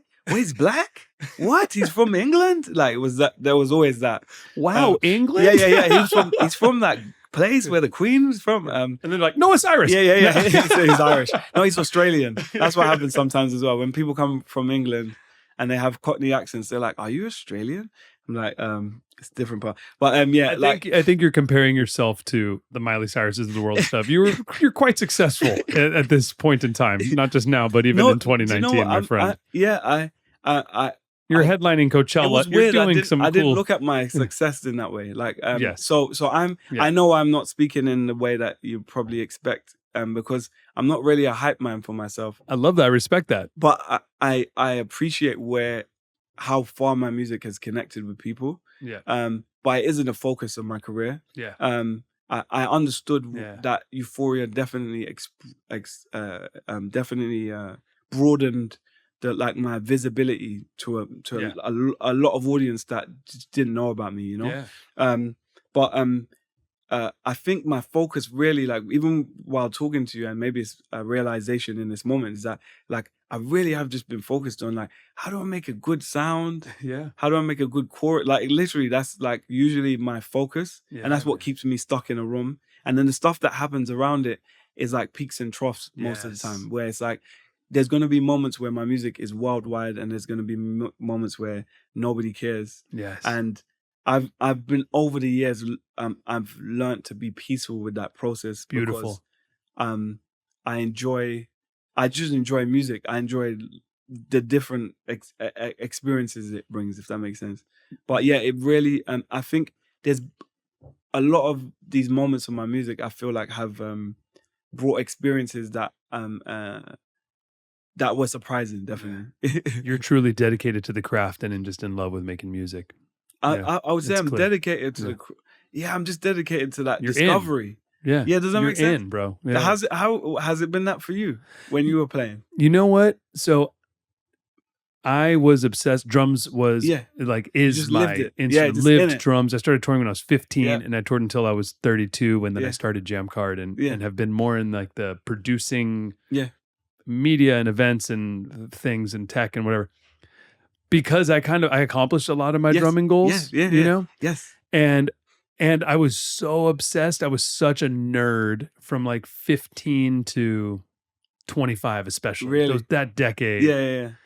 The more out there the music, the more technical the music, the better. Yeah. Right? Like I was doing 4-limb separation. You know, I was trying to do all the I was really locked in there, man. And I loved it so much. And actually I did that all the way up until COVID. Even when Jam Card came out and started having success, and then the business side, I kind of look at Jam Card as like, for me, Jam Card is a community, and it's me helping everybody else, right? Which of course is an environment that I'm in, and so it benefits me too. But like I'm helping everybody else. It's a platform for me to create cool stuff and shine a light on all these awesome people, which is what we've been doing for almost 10 years now, incredible. In different ways, whether it's the Jam or congratulations, it's a podcast, bro. That's a dream right there. Thank you, man.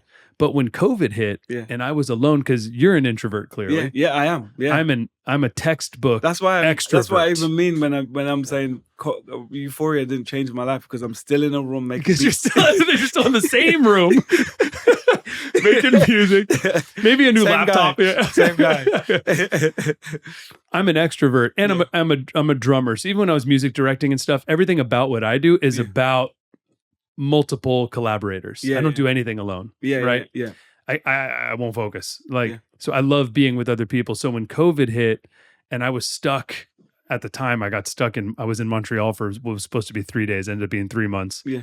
Because the world shut down and there was no flights. So I got stuck there, and I was away from all my music friends, and I had no drum set. Man. So I, for the first time in my life, stopped playing drums. That's wild. And then it literally was pulled like away from me. And then when I came home, I had my drums, but then you still couldn't see people for a while. Yeah.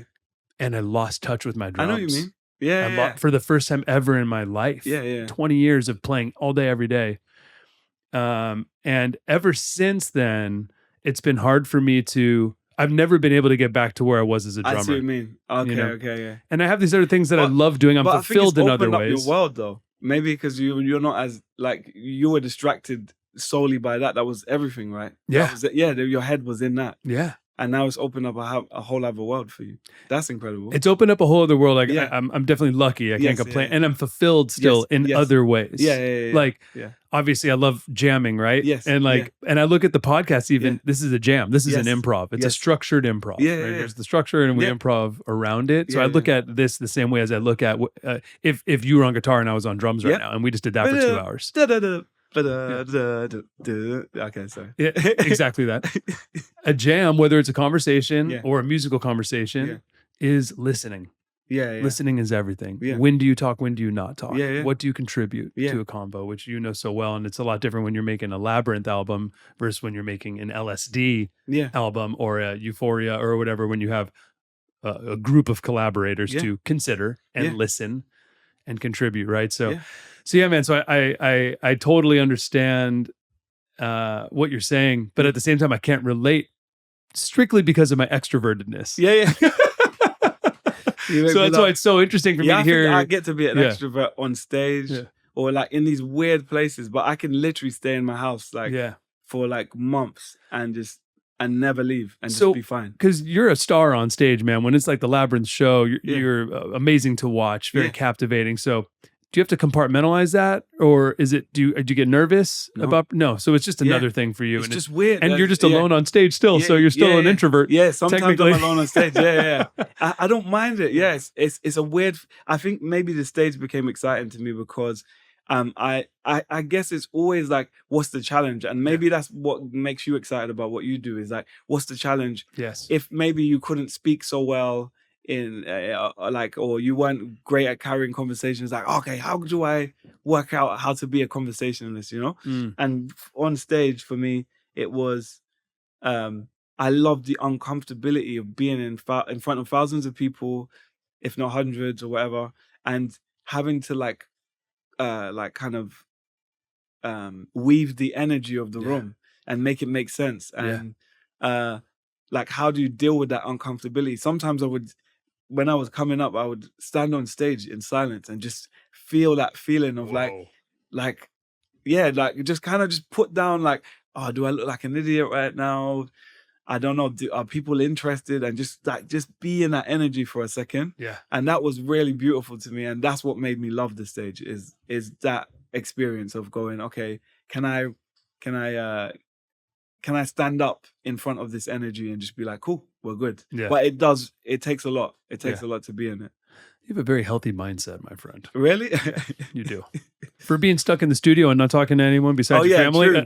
Oh yeah. No, that's it. Yeah. Inside, that's where that's where the guru happens. I just sit in silence in the cave with my hands clasped together. It's a beautiful thing, man. Yeah. Okay, so season 2 of Euphoria comes out. You compose the score as well. You have a cameo in episode 4. Oh yeah.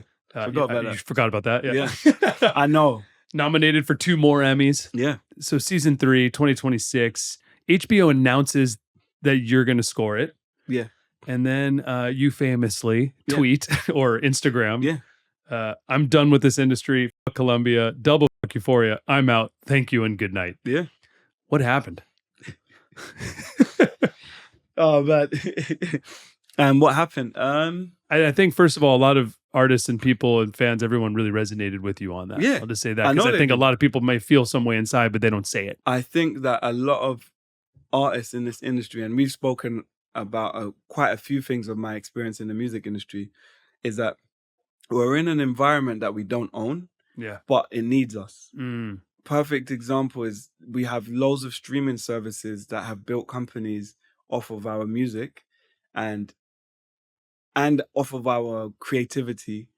And it would hurt me to say, you guys are training AI on our work. Yeah. You're training AI on our music, on our podcasts, on all of these things, on just being human, on human art.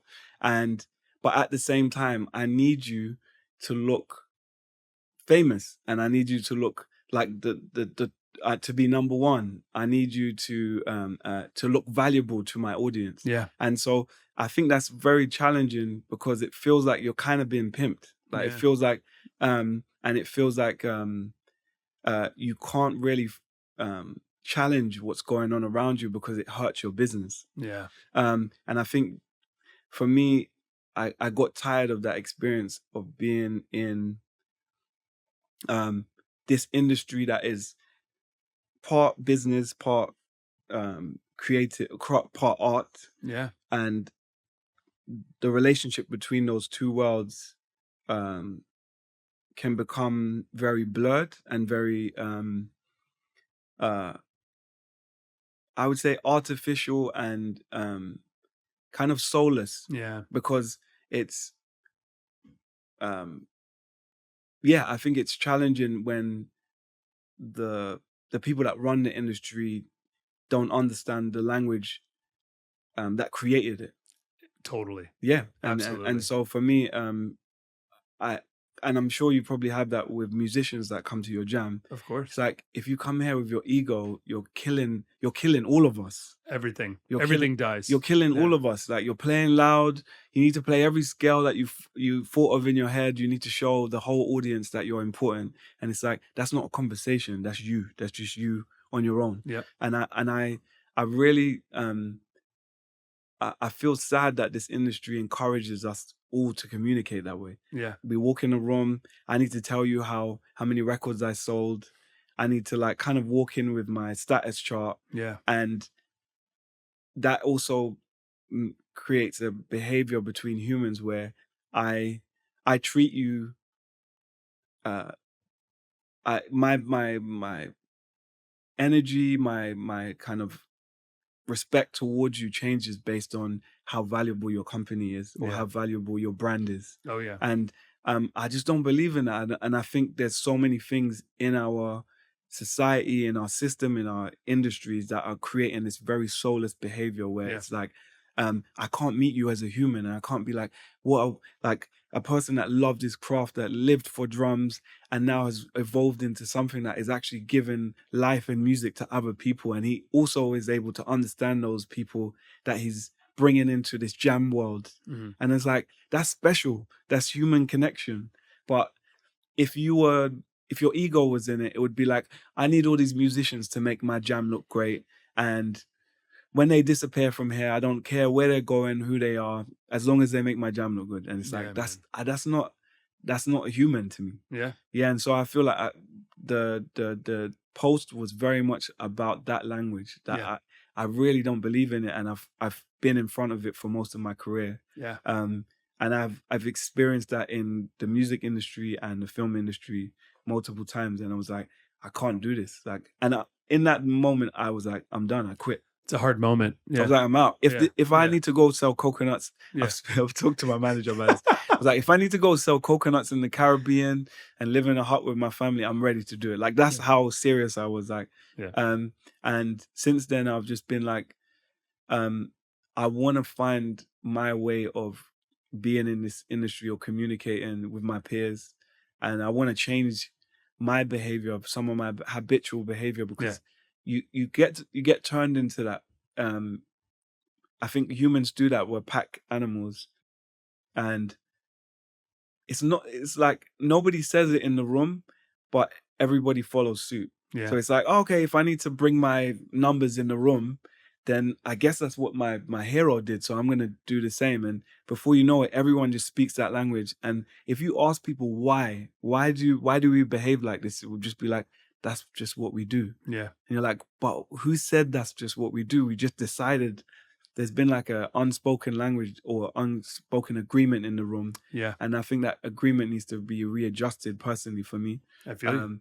And I hope it does. I hope musicians like realize that like there's a bigger, more pure energy that we can bring in our experience, you know? Absolutely. The famous Quincy Jones quote of, when the ego enters the room, God leaves the room. Bro. Right. Like, and I think that in life as well. Yeah. Like, and as humans, like, I think the industry changing dramatically, where celebrity is not the same as what it used to be as well. Where it's like, yeah, people don't care. They're like, I don't care that you sold how many records. Who cares? Yeah. What's the music saying? For sure. Or like, who are you as a human? Like, where's the authenticity? And I feel like authenticity has almost become more valuable than your stats, you know? Absolutely. And I feel that change is happening, but there's still some of that language where it's, where that's been where it's habitual, where where we kind of still live in that language. And I'm not fighting to stop it, but I don't wish to participate. It's incredibly difficult being the creative entrepreneur. Yeah. Right. Because as an artist, songwriter, producer, whatever it may be, you're an entrepreneur, right? You got to make a living. You got to support your family. You're doing it with your music. And it's really hard because what we do is creative, and in order to be creative, we have to be vulnerable. So we're making this art that it comes out of us that we're very vulnerable about.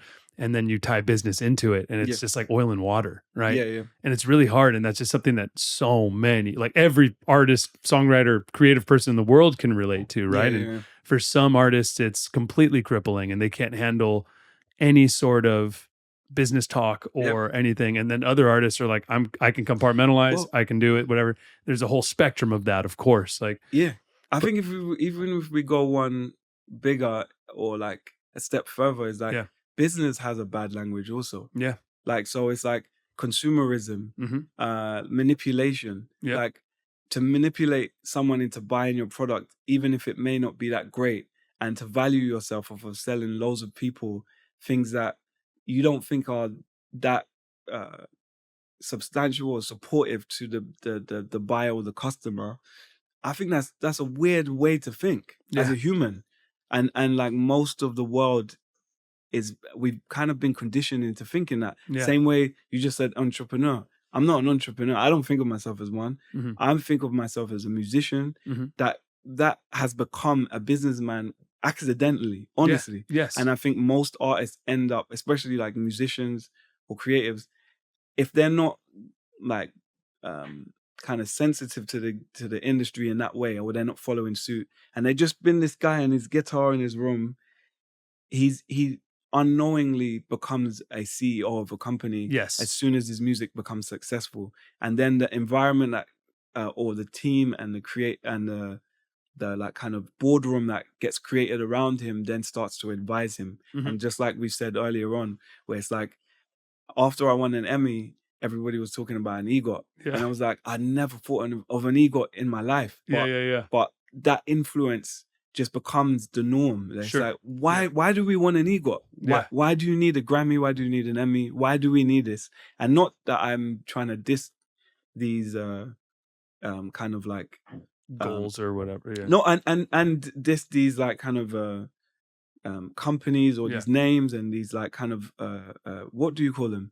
I'm not trying to disrespect the Grammys or the Emmys, these associations. I'm not trying to diss them.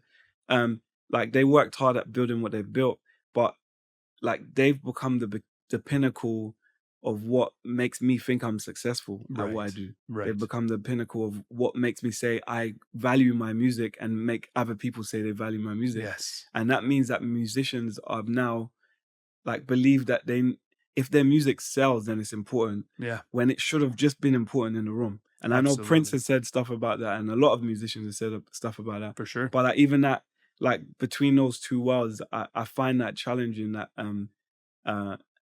it can make me lose like understanding the value in those small things. Like I said earlier, like the piano and the hammer, the key and the hammer hitting the string.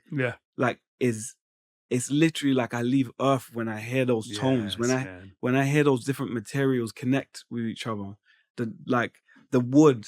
The key hitting the wood of the piano and those knocks, and I'm like, oh, that knock could be a kick, and that string, oh, maybe I could just use the string instead. Like that kind of playfulness and that childlike energy in music is lost when it's like, how much could I sell this piano knock for, and is it gonna make me the next big Ed Sheeran? And I'm like, I think that language can distort music, the experience of music for me. Absolutely, man. Well, it's great to watch you. Like to fast forward to today and your 2026 Coachella set, man. Oh yeah, cool, man. Oh, such an incredibly beautiful, powerful production, and look, the visual aesthetic, and like talk about you being a kid having fun, running around playing all your instruments, man. Just being silly, man. It must have been so fun to just be running around your whole. It was hard. Your whole multi-story contraption.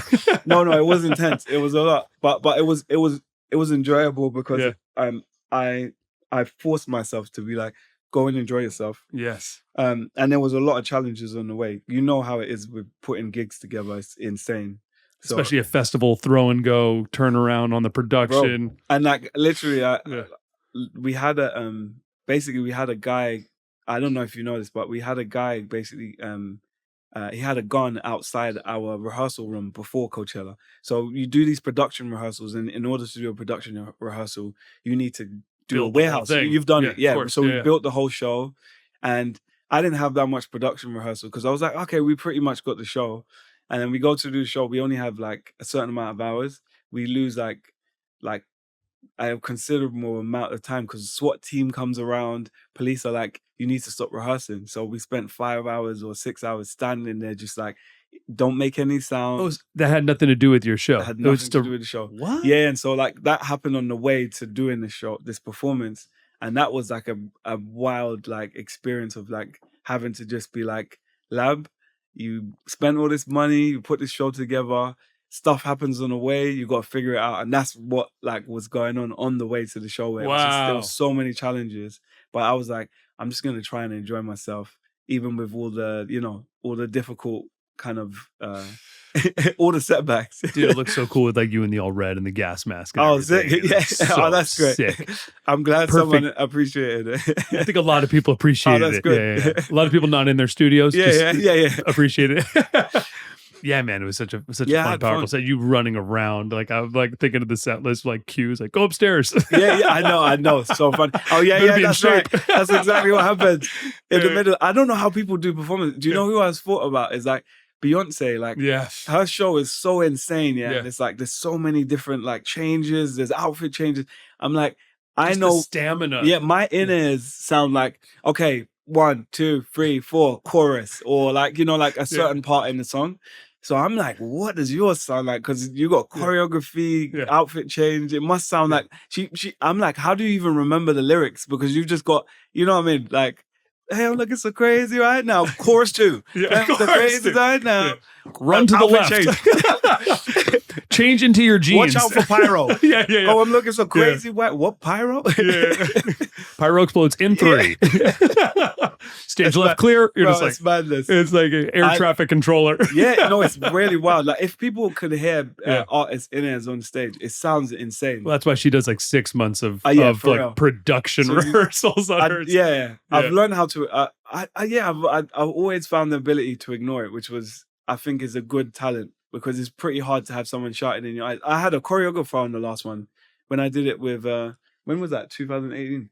Yeah, 2003. Yeah, when 23. 23, yeah. 2003. Yeah. 20 when I did 23, I had a choreographer, Kiani. She did she was part of the Bad Bunny massive performance. The Super Bowl? He killed it. And she was part of that, but she was in my ears like, Lab, hand to the right. You're not bending right. Lab, stand up. And I'm singing lyrics. But I don't know how I can do that, but it just, I can just function with it. Well, you seemed very in the zone in watching both of those performances. Yeah, great. Back to 2019, Imagination and the Misfit Kid comes out just to finish your whirlwind 2019 rocket ship year. And self-written and self-produced album, which is so impressive, man, because it's funny to hear you talk about the Diplo knocks, like and everything, because man, your production on that album, of course, I mean, you have continued to evolve since then, but like real big jump, and just like love that All For Us, Mount Everest, like Mount Everest production, both of those songs, just crazy stacking and layering. And did it feel good at that point? Did you feel like you were finally like, all right, here's the sound, here's the no, still not even close. Mount Everest was written for Jay-Z. Really? And he didn't take it. Yeah. That's where I Never Felt So Alone came from, because I put Mount Everest was just by itself. And then I put Never Felt So Alone at the end because I imagined Kanye and there were a few artists I met that were going through things in the public eye, like mental health and like just like, like really difficult moments. And I think it was Dre and I was like, imagine what it's like to like have achieved so much and feeling like destructive with yourself and like all those challenges. And so when I was sending it to Jay-Z, I was like, I want to put Never Felt So Alone at the end of this song to make it feel like like I've gained the whole world, but like there's still that thing inside that isn't there. And so then, but weirdly, they ended up becoming two different songs. But yeah, that's what happened. And he didn't take the song because they were like, we're sending it to Jay-Z. And I sent him that record and a few others, and he didn't take any of them. I was like, man. But then I always loved Mount Everest. So I was like, I'm putting it on the album, and it worked with my album mark in terms of the whole album was based on somebody, a kid, basically like a kid going into this industry and slowly losing that childlike, and almost losing their connection with music. That was like the kind of the arc of the album, and that song just really fit for that kind of for that thought process, and so that's why I put it on the record. And that's why it's more towards the end of the record too, and the arc and everything. Because I wanted that part of the journey.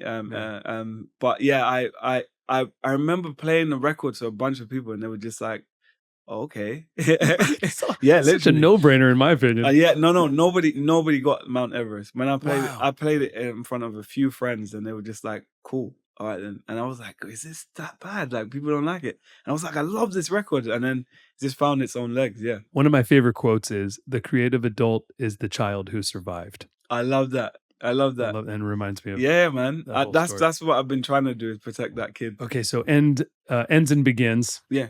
2023. Yes. Your third album, tight 10 tracks. Yes. Described as sci-fi love songs for my beloved. That's funny. Okay, so you proposed to your wife on stage at the V Festival in 2015. Okay, so you're a romantic. You're making it hard for us, bro. Yeah. What are some long-term relationship tips for me? Long-term relationships. How do you do it? I haven't been able to pass 3 years personally. Yeah. But I want to. It's a goal if you're out there. Yeah, no, you're right. What are the long term? Just make sure you actually like each other. It's as simple as it could be. No, because it's a good point. Yeah, some people actually just get together for the wrong reasons. Like, so it's like, she's hot, and I'm like, okay, that's not enough.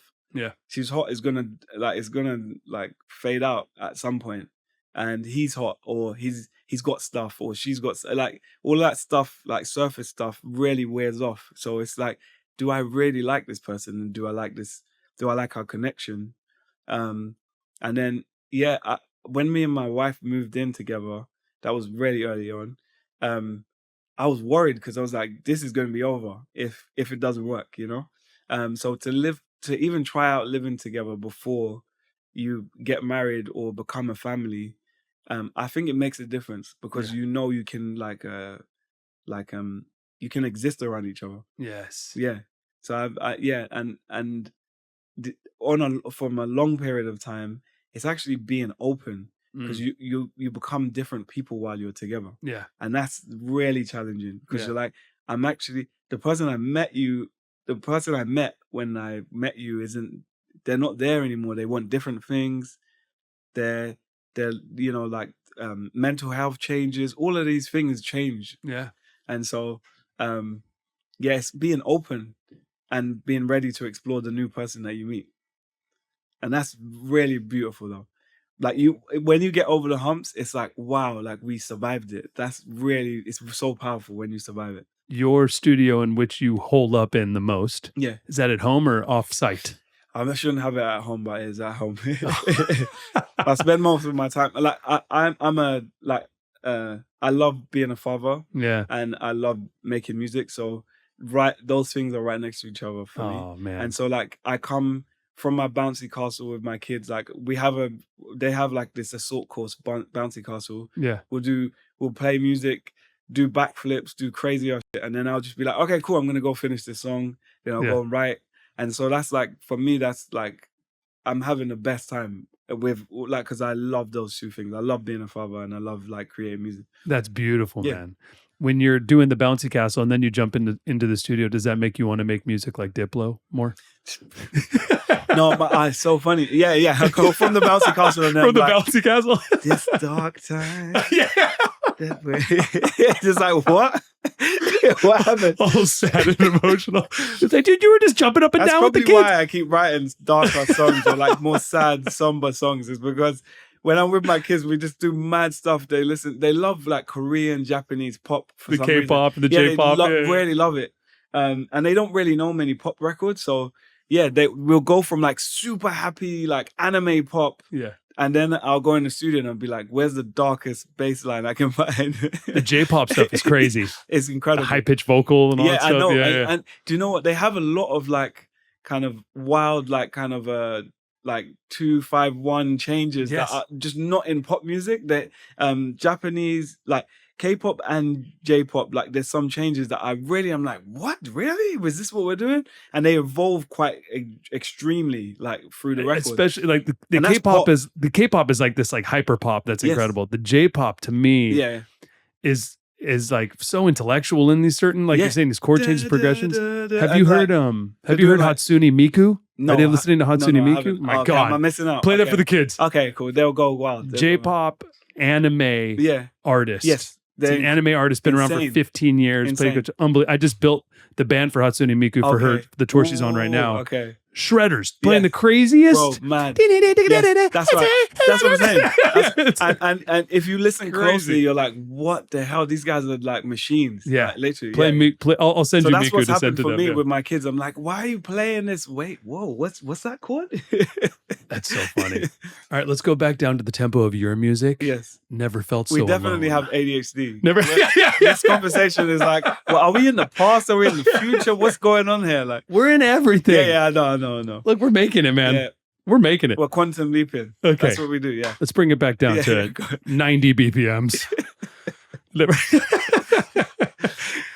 Never felt so alone. Yeah. And speaking of your kids, I didn't know this about this song, but I learned in researching about it. So beautiful song, obviously. Absolutely Thanks, gorgeous song.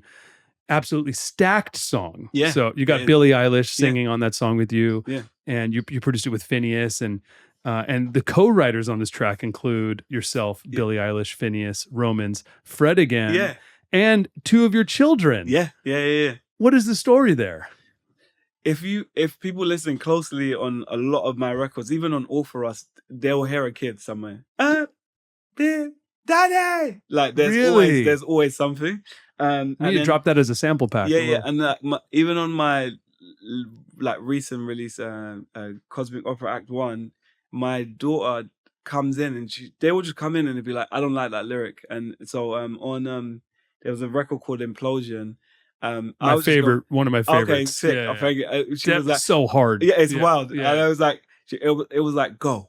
And then she was like, it sounds like you're saying, go rumor, go rumor, go. And I was like, okay, cool. That's the lyric. Let's go. And so they come in and they'll just like, they'll kind of add their 2 pence while I'm like singing a song, or they'll say like, I don't like this, and they're like great A&Rs. Is that how many points you give them? The most harsh A&Rs. 2 pence? No. No. Bad joke. Sorry.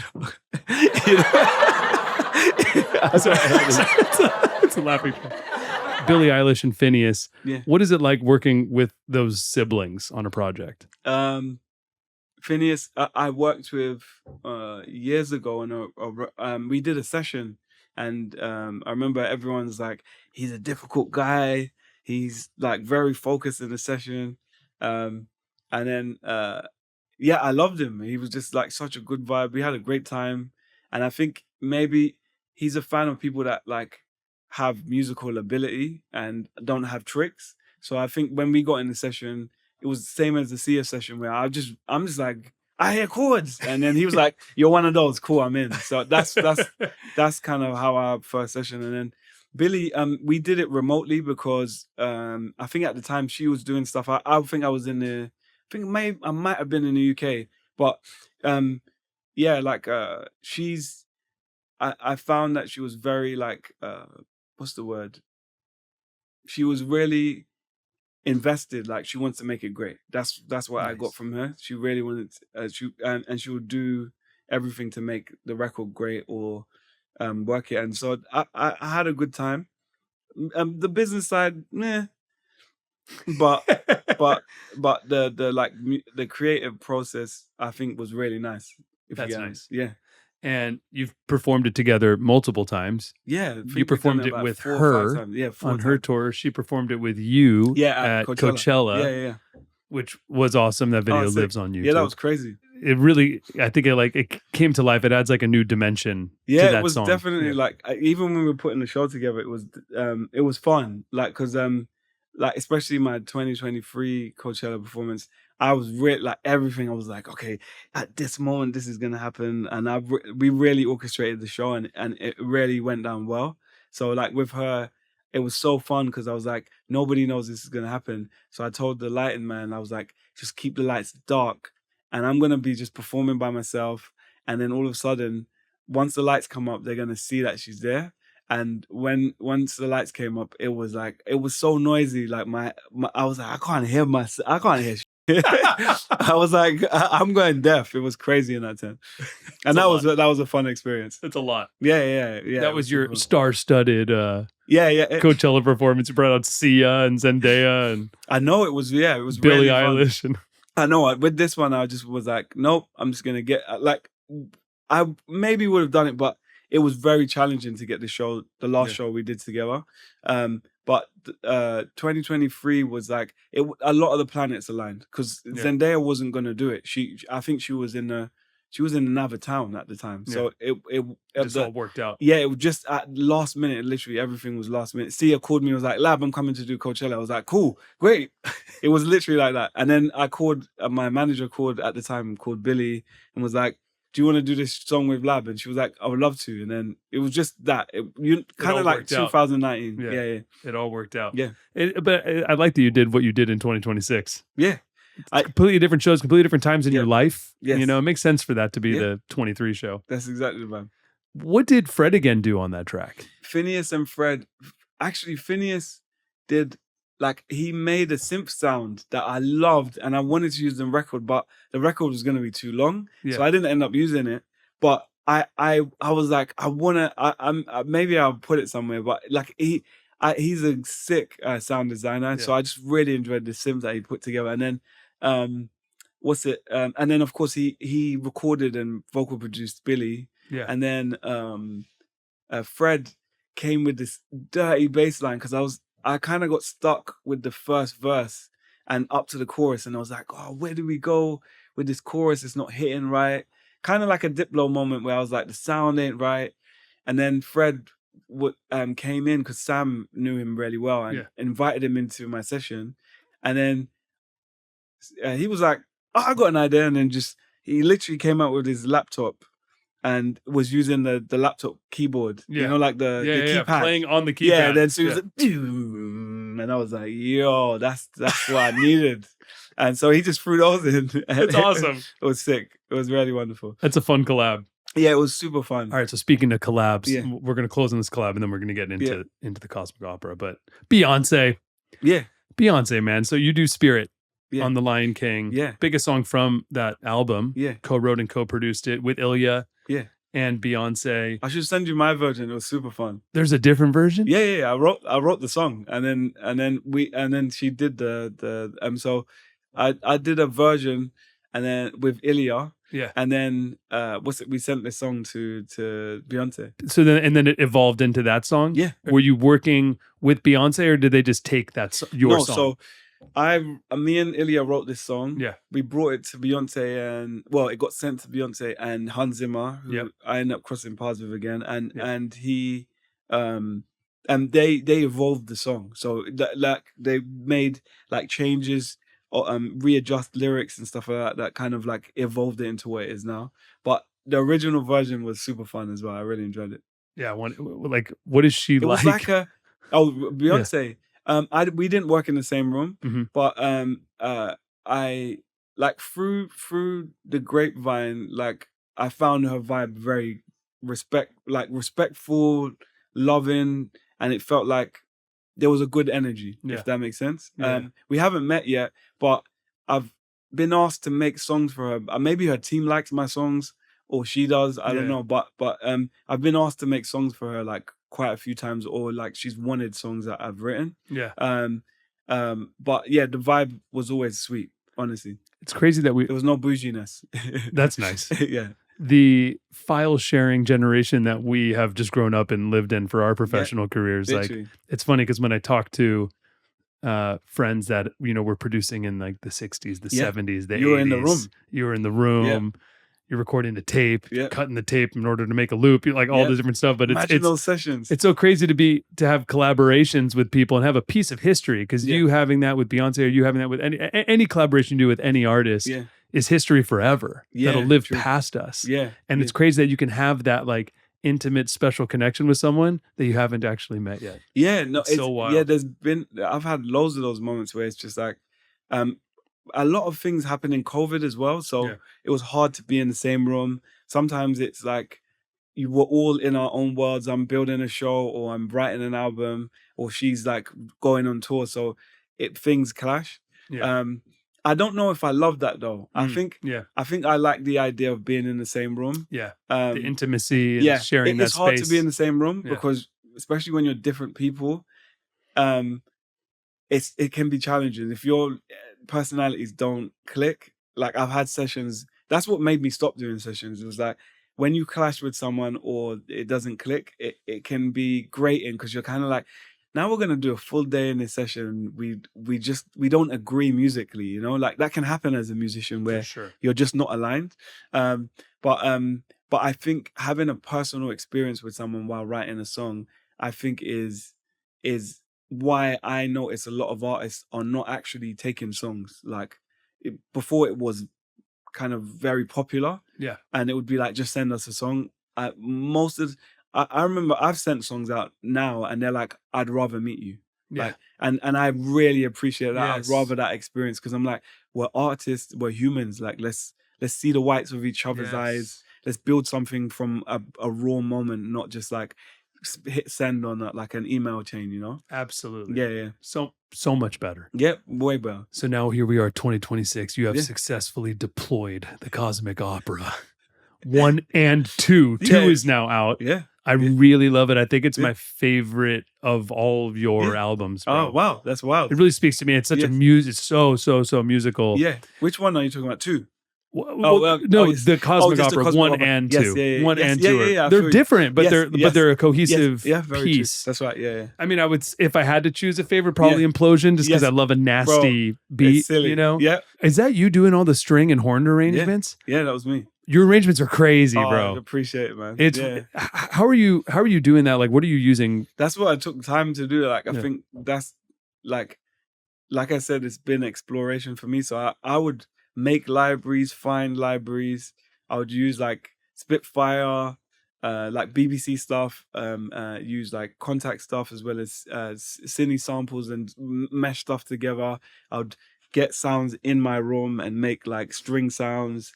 Like, it definitely has been a, what's the word? Like a kind of toys in the room, just going all out with it. And I wanted to make an orchestra on my laptop. Like, I really wanted to try it. Because I just thought it was fun. And that's kind of what some of these albums has kind of produced, where I'm like, I know what I want the horns to do. I know what I want the strings to do. Let me just go for it. And some of the reasons I wanted to do it for were just like, it's kind of fun to like make something that is from your head, as you heard it, with no without like some of the challenges of unions. Working with an orchestra is very expensive, like insanely expensive. But then also sometimes being in a room, the idea can be like very it can be like, it's so collaborative that it can sometimes ruin the raw idea, the core idea. And I love collaboration, but I also love like solitude. So it was kind of like, I want to make, what does solitude sound like? Maybe that's the best like kind of explanation for that, if that makes sense. What does solitude sound like? It's a deep question. These are the questions you ask yourself. What does solitude sound like? And the albums were kind of made from that perspective. And like you said earlier, like, I am pretty philosophical. Like, I ask myself these questions while I'm writing music. And I was going through my process of going, do I like this industry? Do I like music? Or am I trying to make money out of it?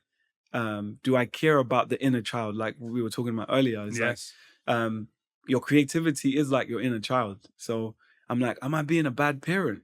Like, have I been influenced by the world, and it's making me treat my kid like trash, and telling my kid, you need to make me money and you need to boost my ego. And so like a lot of the albums and the music was like kind of inspired by that experience of like figuring out yourself as a human, but also figuring out your internal world. And that's why it was kind of, a lot of it was very much solitude driven. And then just from exploration, it was like, I just want to try like do it like with Implosion. There's like Star Wars influence, brass arrangements and stuff. But I just wanted to do it because I was like, what if the Sith Lord was like standing right next to Lil Wayne? Like, would that be like fun? Like that's kind of what was going through my head. And it's like, oh, like what if it then goes into like a rock opera like outro? Like it was that kind of enjoyment of just being on your own and just being like, let's just make something wacky, you know? It's so great, man. And I think it's a culmination of everything you've done over the last 15 years or whatever. Sick. To getting to here. It's like you scoring your own movie, film, visual piece. And I'd love to see it, man. I appreciate it. I love what you're doing. I love where you're at. Keep that ripping, bro. Appreciate it. I'm going to come to Outside Lands. Yeah, please do. I'm coming to Outside Lands. And come to the studio as well. Come to the studio. Yeah, you're in LA. Yeah, let's get a hang in. Come and play some drums. I'll get you back on those drums. Let's do it, man. So the other person, if you don't know him, I'd love to introduce you to. The main guy that's getting me back on drums is Terrace Martin. Okay. You know Terrace? Yeah. He's one of my best friends. We have a duo. Okay. We have a new duo, sick. Terrace and I. That's called The Lawyers. Sick. As an anti. I love that. Literally calling the music The Lawyers. Yeah. And I'll send you some stuff. Yeah, I would love to see if it inspires you or I would love to hear anything. Yeah. Anyways, dude, we love Labyrinth. Make a ton of noise. The man, the myth, the Labyrinth. Go with Elmo. Go with Elmo. Go with Elmo. Go with Elmo. Go with Elmo. Go with Elmo. This is the stuff, man.